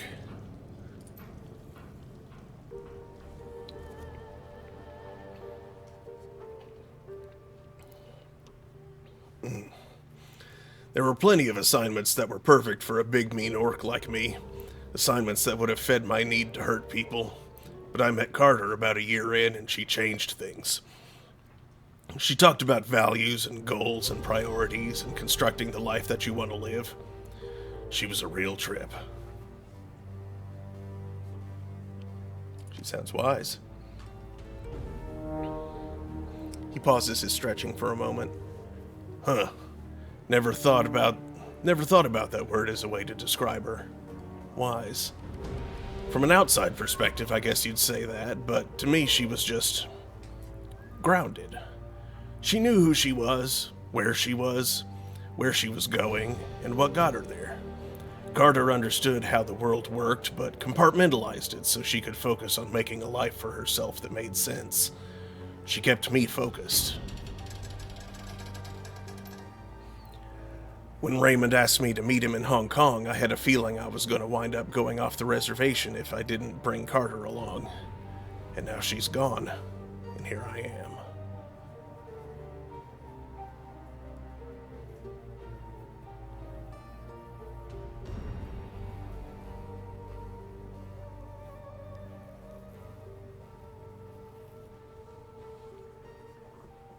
I say that you honor her memory by showing her how much you've learned. Wu's mouth drops open and then curves into a grin. He shakes his head, still smiling. I'm sorry, did Adol Mondegreen just give me sage advice? Sounds like you did some growing up of your own.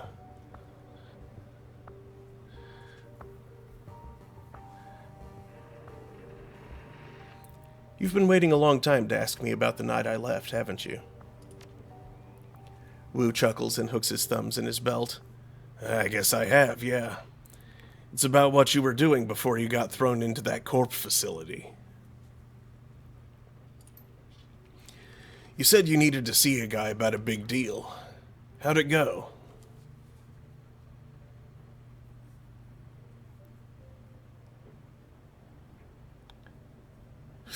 Fabulous. Never actually happened, but the negotiations were fun. Let's drop it. Whatever you say, Adol. Do you ever think about when we were kids? He begins moving through some sort of pattern. Might be Tai Chi. I try not to. What are you talking about exactly?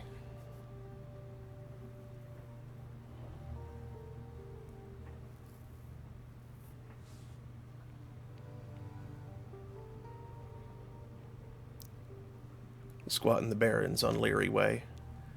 That least of all. We're not exactly talking about an idyllic youth here, Adol. Still, it's better than being on the streets. Sleeping in dumpsters, running from ghouls, fighting over scraps. Wu stops moving, drifts off for a moment, and defending your territory. If we hadn't found that place on Leary, found Lockjaw and Doubletray, we probably wouldn't be here. Why were you thinking about back then?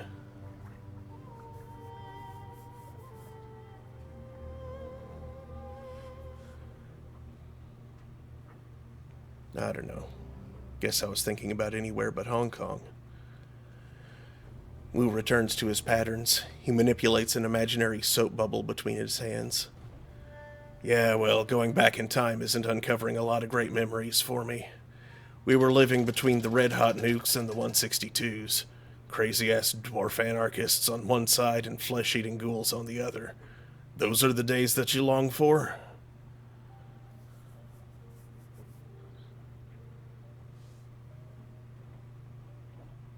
Long for?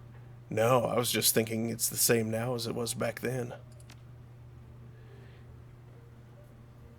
His raspy baritone fills the space between you, bridges it. Survive and watch each other's backs. Yeah, I know. Let's talk later. Yeah, later would be good.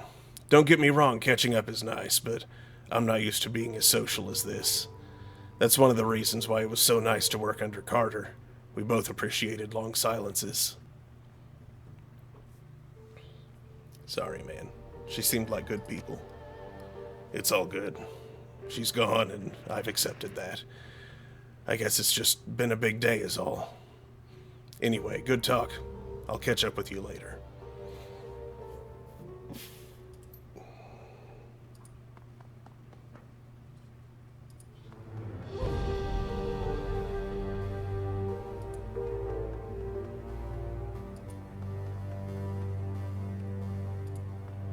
There's the mission computer.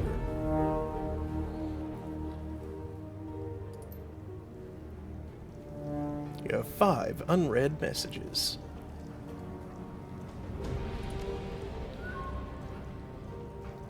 Vid about those dreams. Gobbet's face winks onto the screen. Her rats are perched precariously on her head, and she holds a laser pointer clutched between her thumb and forefinger.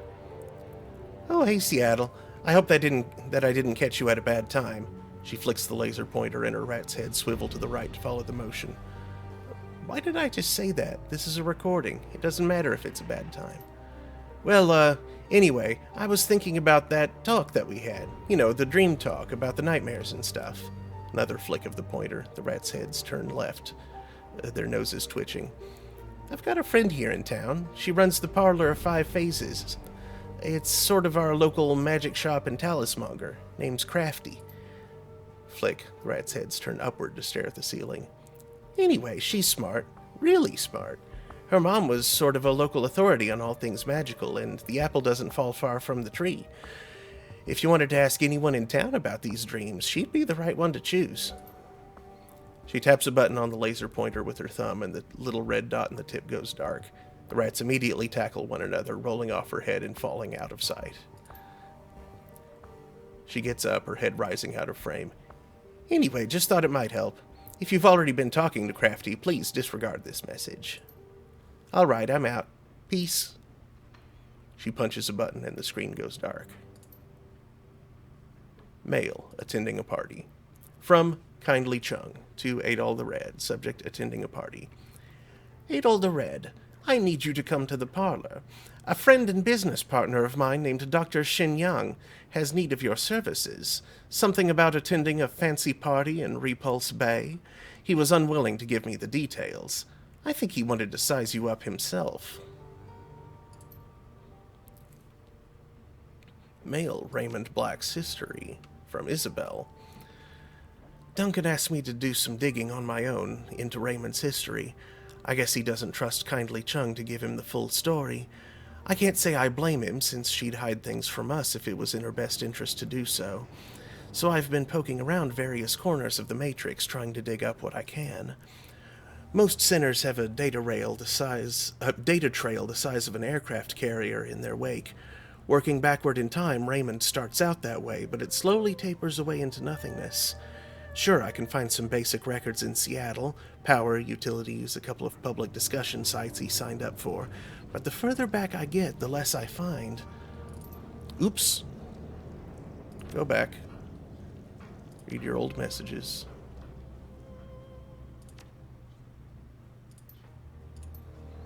And the craziest part is this. Prior to 2032, I can't find anything at all.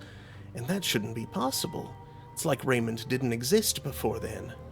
I don't know, I'm going to keep digging, but it'll take me a while. I'll let you know when I get some news worth sharing.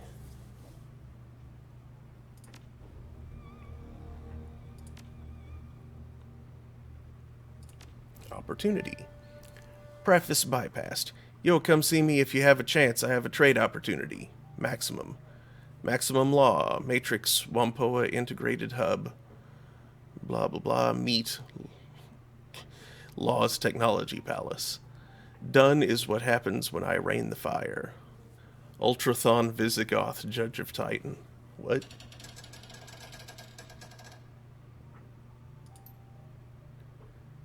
Job offer from Isabel. A recording of Isabel pops onto the screen. She stares into the camera, her eyes full of intensity. If you're watching this, you've decided to listen to my job offer. That's a good thing. I wasn't convinced that you would. Our target is a local Decker, a former Wampoan. In the Matrix, his handle is Rhombus. He has the software that we need. Unfortunately, he's unassailable from the Matrix, and nobody knows where he lives in meat space. But I know where he's going to be. There's an event coming up that Rhombus can't afford to miss. He might already be on his way there. As you're reading this message, Deckers from all over Asia, white hat and black hat alike, are converging on the Harbor Spires Hotel. This year, Harbor Spires is hosting DeckCon, Hong Kong's largest annual decking convention. Rhombus is going to be there, and that gives us an opportunity. We're going to hit the convention, find him in meat space, and get the software away from him, and we're going to do it quietly. Enclosed, you will find a copy of the plan that I've worked out for the run, presented in bullet point format. Everything should be fairly straightforward.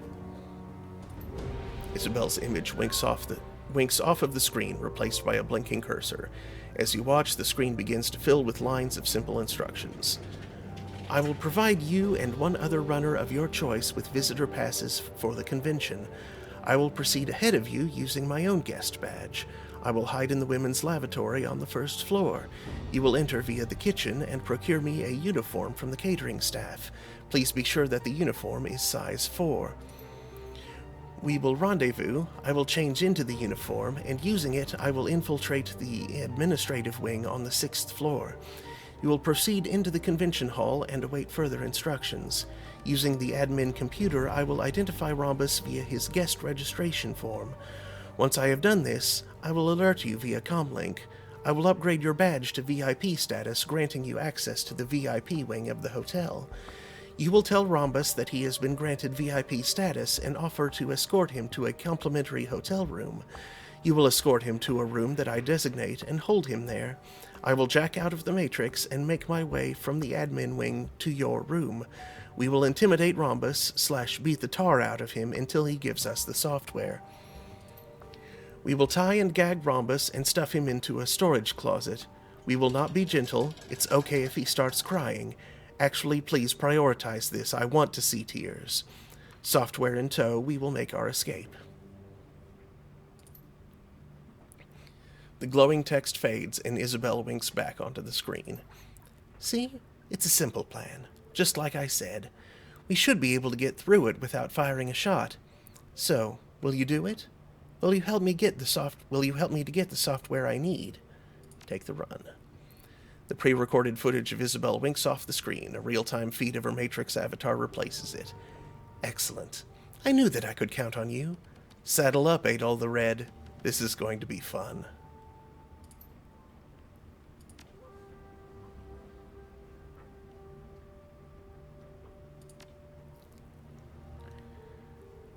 Claim payment. Submit the job as finished and await the response. A few moments later, a message pops onto the screen from Kindly Chung. I asked you to solve a problem, and your method of solving it is to kill the people I was doing a favor for? I have half a mind to throw you into the goddamn bay. Still, the Wampoans are now more afraid of me than ever, and money started flowing again, so I suppose that's something. I've attached your payment. The Wampoans made it explicitly clear that they wouldn't have paid at all, except to ensure you never come back to the gardens. Next time, try not to F the job up so much. I may not be as forgiving.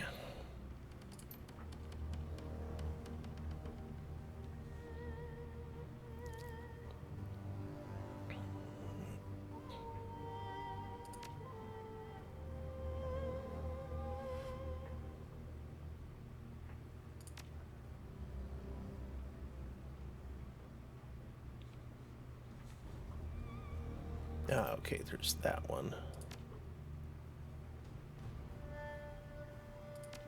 Alright, let's take a look at the BBS, the bulletin boards.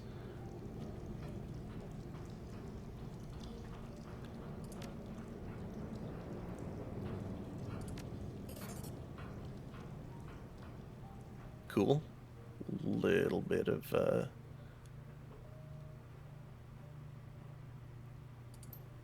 little bit of money for pay data.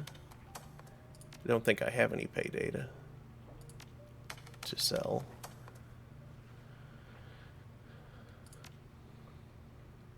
Thread, police shootout in Victoria Harbor.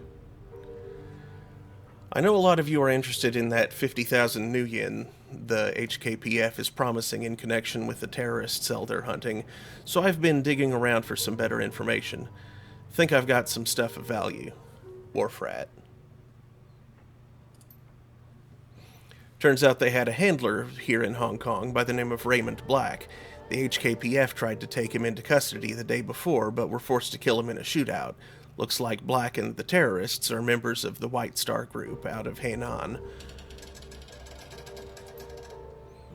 Isn't White Star all about restoring Imperial China? One of those terrorists they killed was obviously North American. Why would she be helping a pro-imperialist group? Brother 6.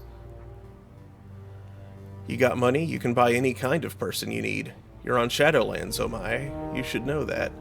Feng Huang. So what do we know about Black and his band of thugs? Anything we can use to track them down? Dongjiang. The data I've been able to dig up says that Black was from Hainan and was distantly related to the royal family. He spent a couple of decades in Seattle making connections in the shadows in preparation for an attack on the Free Enterprise Zone. I've attached some dossiers on his remaining agents. Roland Thunder. You sift through a long stream of data detailing who you and Duncan are. While the general details about your name and life are correct, many of the small details are wildly inaccurate. You are listed as having lived in Laos for the past 4 years, while Duncan is noted as having spent most of his life in prison. You move on to peruse Gobbett and Isabel's ostensible biographies. The dossier lists Gobbett's real name as Yuchun Gui and her place of birth as Xi'an, Shanxi. According to the contents, she is 23 years old and served in the Baihu corporate military until conviction for insubordination led to her dishonorable discharge. While you can't be certain Gobbett doesn't speak Mandarin, the idea of her being in the military, any military, is downright laughable. Isabel, in turn, is listed as Fatima Abukar. Apparently, Isabel was educated at an early age in terrorism and piracy by the revolutionaries of the Ethio-Malian territories, and is wanted in connection with the bombing... that needed editing. With the 2052 bomb attack on the French embassy in Johannesburg. Given that you know that Isabel grew up here in Hong Kong, this information appears to be as laughably inaccurate as your own dossier.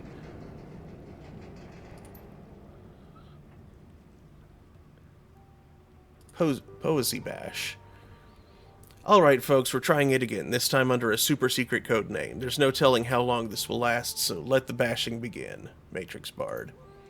Super secret code name, You just ran the words poetry slam through a thesaurus. Snozbert.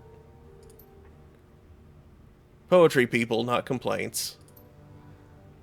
A thief on the run, a silencer in the dark. The rat shaman lurks. Jivebird. Got one for the coyote shamans, too. An unbound trickster, this shaman fears no peril. Wily coyote. On a roll, Jivey. Here's another one, if Mad can stand it. Pulses of light glance off bright chrome, translucent spheres encase my treasure, mirrors and tubes and neon implode, another day in the Matrix. By Tennyson. Hey, I can do traditional. I happen to prefer the haiku because less typing. Gossamer tresses, infinity in your gaze, very pointy ears. Now you're mad. Now my mad what?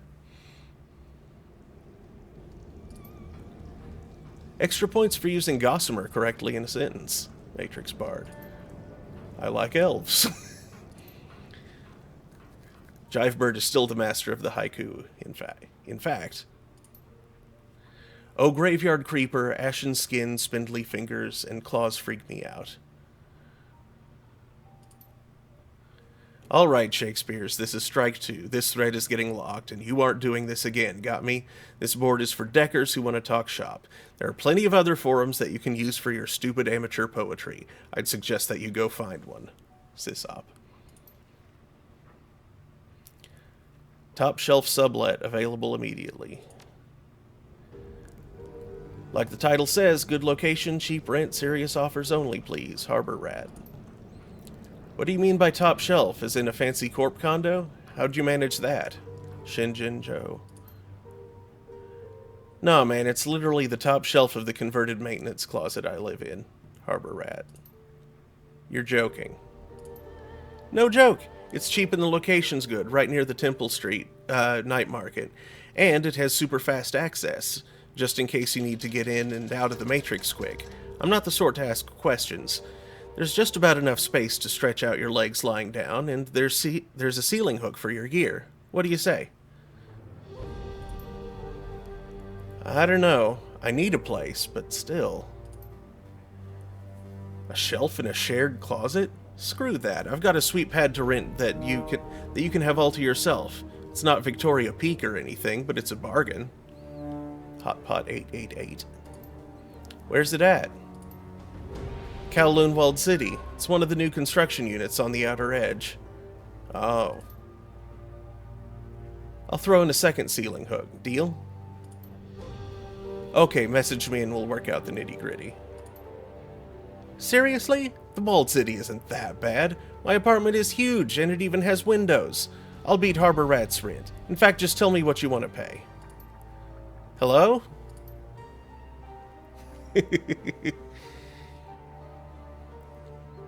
Looking for Decker.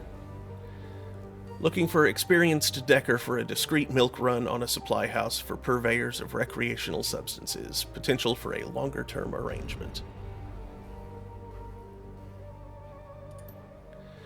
We're a team that's been together for years, running your basic heists and the occasional transport gig. We've got a reliable fixer and long list of happy clients.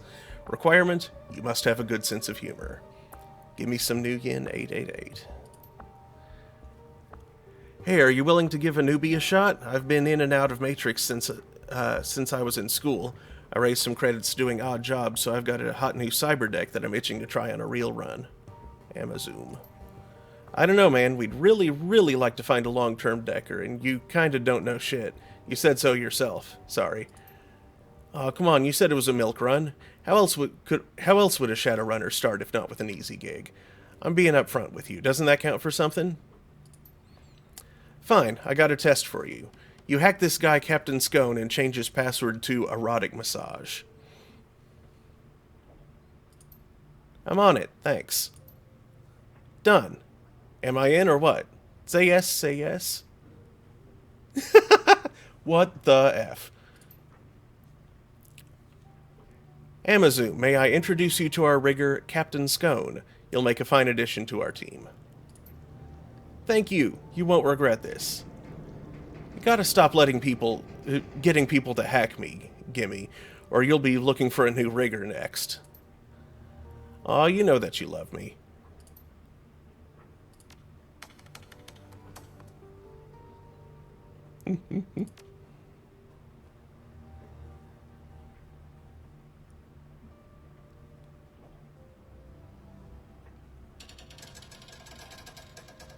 Okay.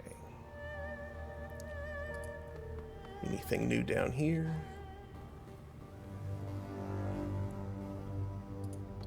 You have anything to say, Ractor? Welcome back, my friend. What can I do for you?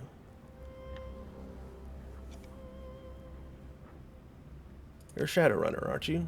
He gives you a shallow nod. I dislike the term, but yes, I run the shadows.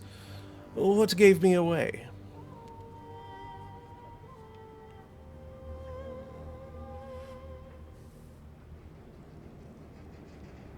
Design consultants live in apartments in Victoria Harbor. You're living in a rusted-out boat in Haoi. There's got to be a reason for that. He shrugs. You are correct, of course. The residents of shadow communities are usually either too poor to live elsewhere or engage in behaviors too illicit to risk it. I will admit to being in the latter camp. Designing robotics is my passion, but it doesn't always pay the bills. He runs a hand over Koshche's armored chassis, caressing the sculpted metal with his fingertips. My status as a foreigner has proven something of an impediment in this regard. And so, sorry as I may be to say it, the lion's share of my income flows from Koshche's aptitude for butchery. Such is life, I suppose. We do what we must to do what we love. Seems like everybody on this boat runs the shadows. Why not pool our resources and work together? He purses his lips, considering. A compelling offer. I'm doing quite well on my own, but I must admit that there are certain jobs for which I am unsuited. Magic eludes me, and I'm not a decker. My strength comes from material objects in the real world, solid things with mass and heft, things that I can build and operate. Sadly, a great many clients are only interested in teams that display mastery over the intangible. This group of yours, do you have people who can cover those bases? If so, then perhaps we can help each other out.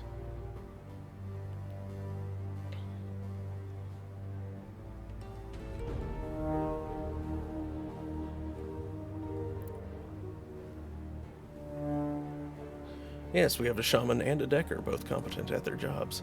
In that case, I will accept your offer on a provisional basis. We'll do a few runs together and see how we get on. If our association bears fruit, it will continue.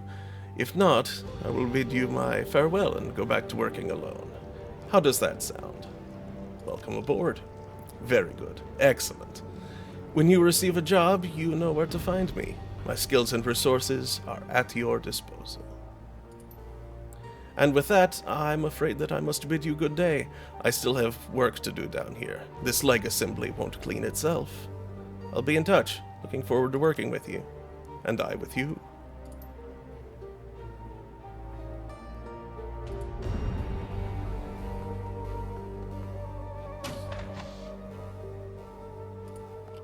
Oh, Gaichu found a room down here.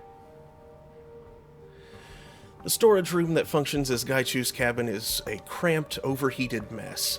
Piles of old ship parts share space with tarnished cookware, flats of instant noodles, a collection of cast-off clothes, and reams of diagnostic manuals for obsolete computer hardware. To top it all off, there is barely any light whatsoever. All of the bulbs in this room are missing.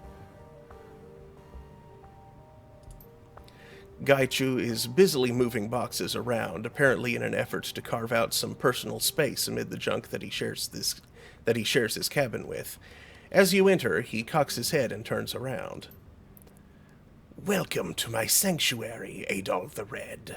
I apologize for the lack of light, but as I did not need it, Gobbet took the bulbs for use elsewhere. Gaichu puts down the box that he's in the process of moving and politely bows his head toward you. How can I be of assistance? I just wanted to see how you were settling in. Gaichu rolls his shoulders in a diffident shrug. I live. I am among those who can make use of my services, and who are not attempting to claim the bounty on my head. Is that not enough for now?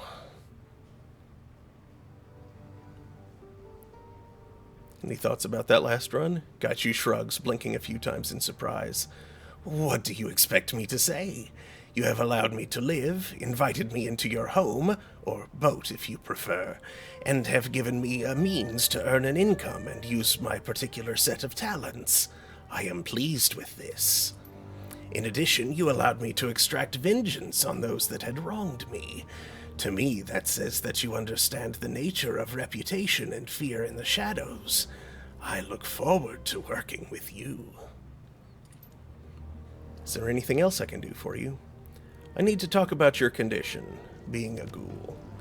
Gaichu inclines his head. As you wish. You are my benefactor, and as such I yield to you. Ask then. I will do my best to answer.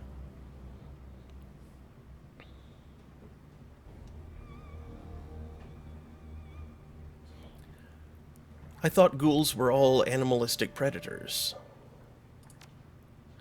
Most are. In the vast majority of cases, the infected become the crazed predators everyone sees on the nightly Trid news. Gaichu bares his jagged teeth, running his tongue across the tips of them as he tilts his head back. I bear the physical signs, but not the mental ones. A few escape that fate. There are others, though. In Africa, there is a nation of ghouls. It is called Asamando. The intelligent ghouls in Asamando care for the ones whose higher faculties have been ravaged by the disease. Still, it is not a safe place to visit. What makes you different? I am willful. Those with a strong sense of self, a chip on their shoulder, if you will, are always those that survive the infection with their minds intact. I suppose I am selfish enough to have retained a passable semblance of my former humanity. Aside from being blind, how has it affected you? Aside from my heightened senses of smell and hearing, I am stronger, tougher, and more resilient than any mundane human. I can achieve feats of physicality that are normally restricted to adepts, and those with extensive enhancements. Gaichu lifts one hand, fingers crooked to show off his elongated nails. Claws, really. These as well, as sharp as any small knife. I prefer my sword, but in a grapple they come in extremely handy. He draws one nail over the surface of his shoulder plates. A hair-fine spiral of armor peels off in the nail's wake. Do you still need to sleep? Gaichu chuckles, his laughter rasping out over his lips. Unfortunately, I do. I am not an undead creature of legend. If I manage to unlock the secret of rest without sleep, I will be certain to inform you. How do I know that the team is safe from you? Because I give you my word that I will not harm you or anyone else on the team. Gaichu squares his shoulders, expression stony. I am a man with a disease, not a mindless beast. My word is my bond. I can accept that. Good. I would hate to think there is lingering distrust between us. It seems like your condition is stabilized. For now, it has. I will not suddenly become a ravenous beast lurking in the hold of your ship. At least, no more so than I already am. Gaichu bares his his teeth in a wry grin, dipping his head a little.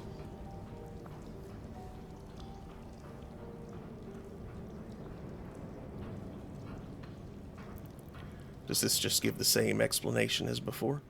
Oh no.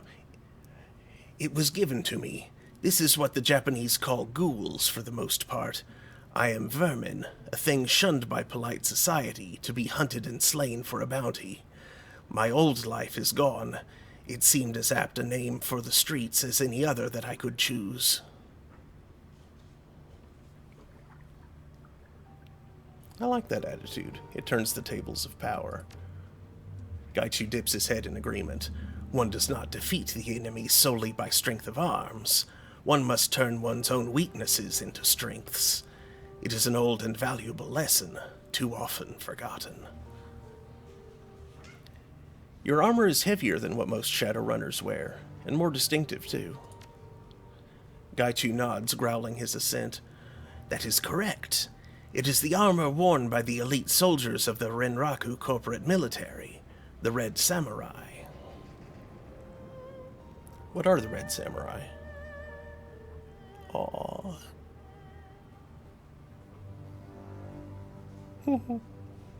Kitty's being cute. The Renraku Military Special Operations Division, the most elite that the corporation has to offer, on par with Ares Firewatch, or Tyr Tangire's Ghosts. Red Samurai are world-class soldiers assigned to only the most difficult and important missions. That armor's a rare thing for a Shadowrunner to have. That is true. It is considerably less rare for a Red Samurai to have a suit of it, however, even if he goes rogue. You were a Red Samurai? Indeed. For the entirety of my adult life, I was a member of the Renraku military, specifically the Red Samurai. That changed relatively recently. I feel the reasons are abundantly clear. Hence, I still possess my armor, my sword, my training. They have served me well in both my previous life and in this one.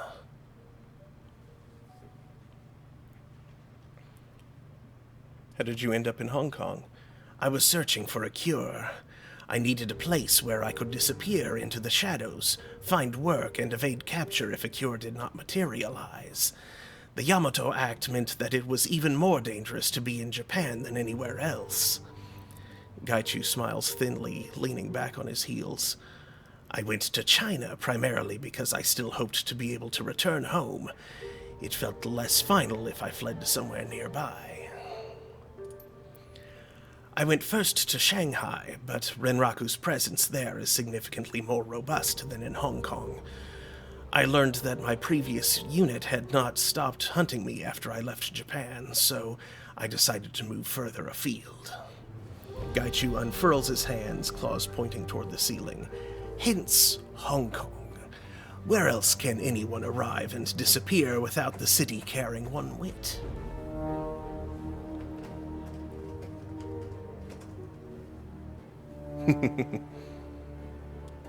Berlin seems a good spot. Perhaps 5 years ago.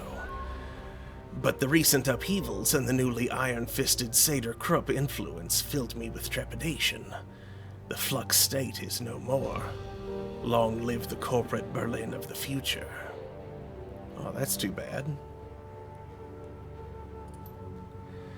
Since arriving here, I've drifted between neighborhoods, selling my services to those who are unafraid of my appearance and condition. Gaichu frowns deeply. It has not been as profitable as I'd hoped.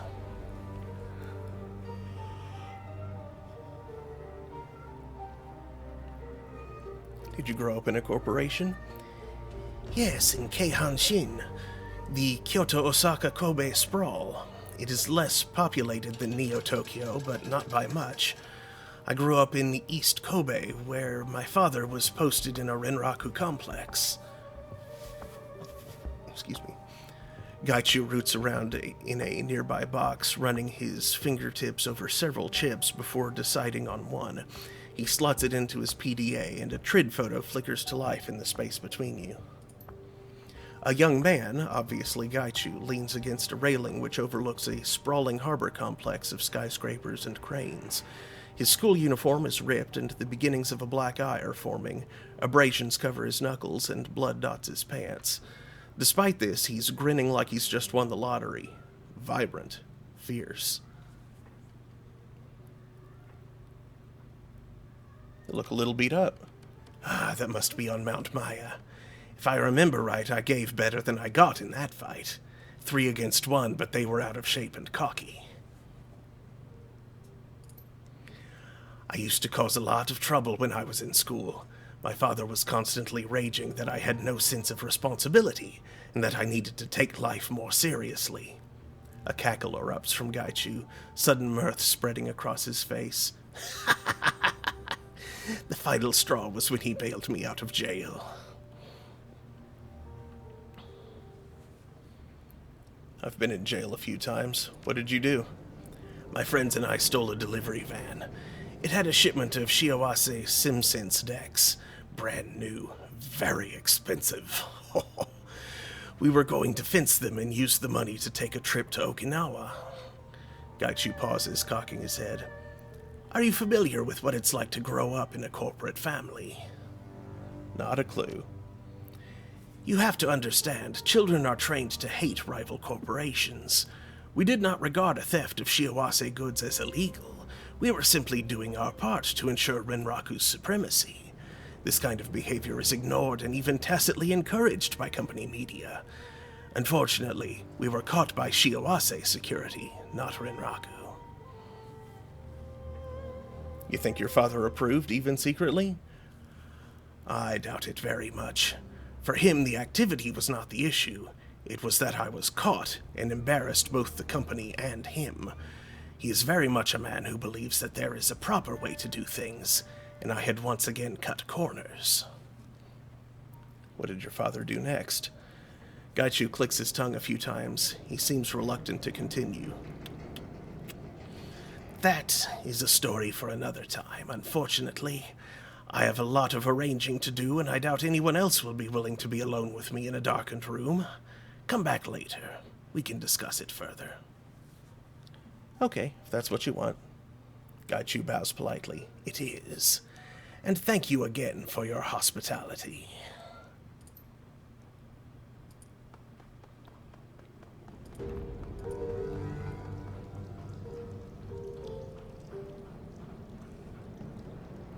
Gaichu's box of personal effects is overflowing with a collection of souvenirs, mementos, and knickknacks. There is no rhyme or reason to the collection of items. They appear to have been thrown in haphazardly. Lying atop the box are a collection of antique Japanese coins inside an overturned wooden mask, and a black lacquered box with gold inlay. Gaichu cocks his head, sniffing the air in your direction. Ah, I see you have found my box of personal effects. Please feel free to examine whatever you like within it. Just take care to put them back when you are done. I do not own much, but the things I keep are very precious to me. They are all that remains of my former life. Examine the wooden mask. The wooden mask is extremely light. It's been painted a pale white, and the surface is almost as smooth as porcelain, although it lacks the sheen of lacquer. The face's traits are delicate, almost feminine, and feature lifted eyebrows, bright red lips, and delicately carved teeth. The teeth have been stained a deep black, barely visible past the slightly parted lips. The expression, while kindly, is ambiguous and uncanny. Viewed from above, the expression is one of calm contentment. Shifting the mask to view it at an upward angle causes the expression to seem melancholy, almost pained. What is this wooden mask, Gaichu? It is a mask from the historical No play, Ikuta Atsumori. The face is that of a young samurai, Taira no Atsumori. Gaichu faces your direction, gesturing toward the mask. I had a collection of a dozen or so No masks when I was younger. That is the last remaining one, and my personal favorite. What's the difference between a normal play and No? No actors wear those masks to cover their faces. The angle they hold themselves at changes the expression on the mask, so the acting is highly rigid and controlled. The entire performance is highly ritualized. There is no measure of improvisation allowed, only refinement of the prescribed form. Gaichu folds his arms over his chest, dipping his chin in thought. The words are sung like in a Western opera, and accompanied by a set of musicians known as a hayashi. The hayashi keeps time with several drums, a flute, and a chorus in the Greek theatrical sense, I mean. Unfortunately, No is an unpopular art in modern times.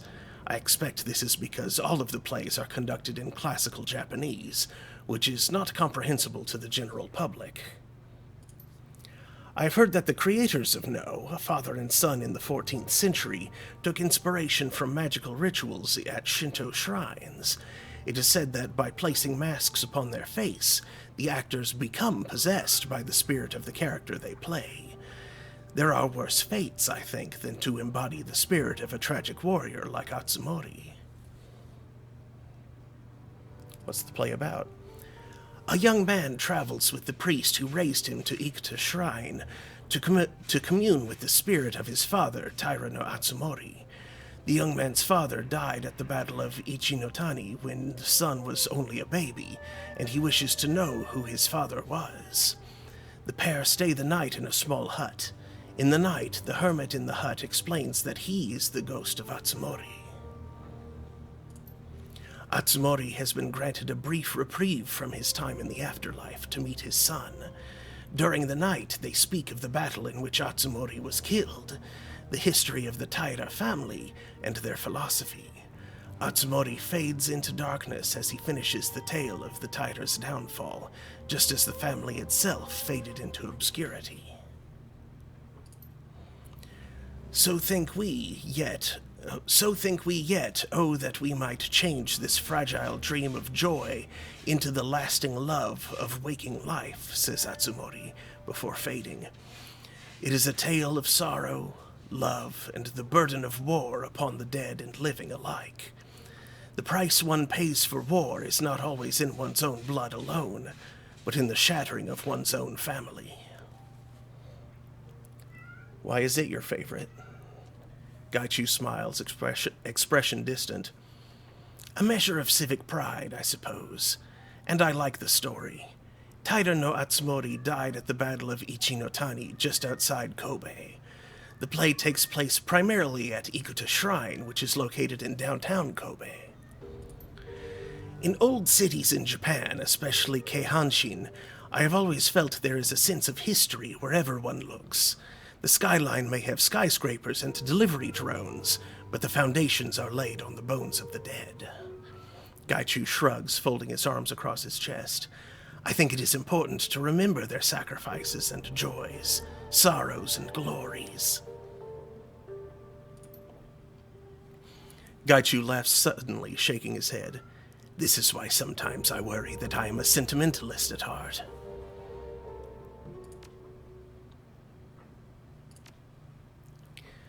The box is a deep, glossy black cube. The edges and corners are rounded rather than sharp, and the gold flake inlay across the surface glitters even in the dim lighting of the room. Sliding the top off, the interior contents are revealed, a calligraphy set complete with inkstone and block, brushes and paper. Gaichu wrinkles his nose, his expression one of distaste. That thing. It's a beautiful set, but it is a shame that I am unable to make use of it. Surely you used to be able to. Gaichu snorts derisively, stifling laughter. No, my handwriting has always been absolutely terrible. Whatever fanciful stories you may have heard of being able to tell a swordsman's ability by his handwriting, I assure you that they are wrong. The set was a gift from a professor of Japanese literature. He appreciated my interest in the classics, the tale of the Heike, the tale of Genji, the collection of 10,000 leaves, etc. I think he wished to encourage me to cultivate non-martial interests. Gaichu smiles crookedly and shrugs. I appreciated the gesture, but my attempts at fine calligraphy mostly resembled excited chickens prancing over paper, their feet soaked in ink.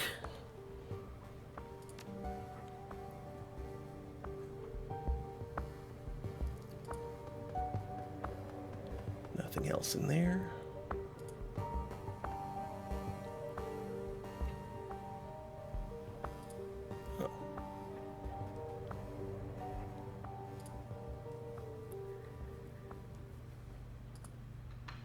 Ah, now that he's joined the party, I can...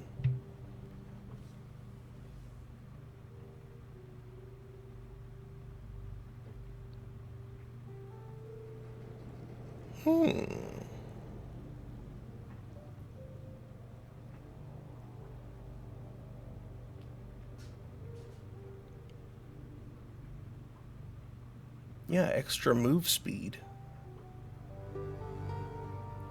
for his robot friend. Sounds very good.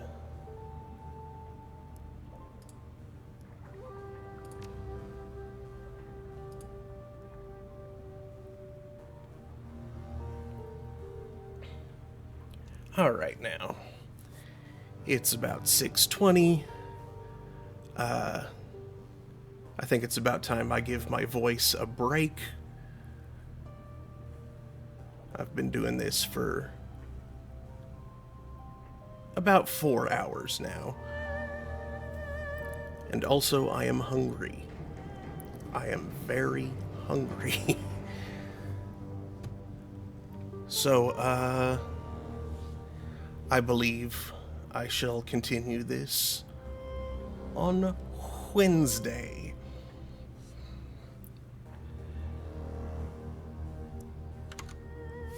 Thank you for watching. I do hope to see you back, to see you here again then. In the meantime, who's around for me to raid?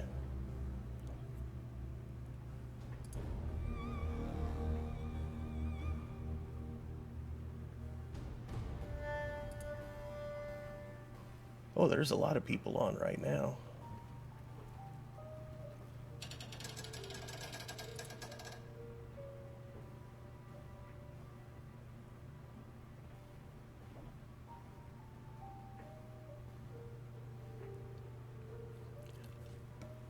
Let's go say hey to NK. I can't tell what she's playing. Oh, Mercurius Pretty, a PC 98 game. She plays a lot of those old Japanese PC games.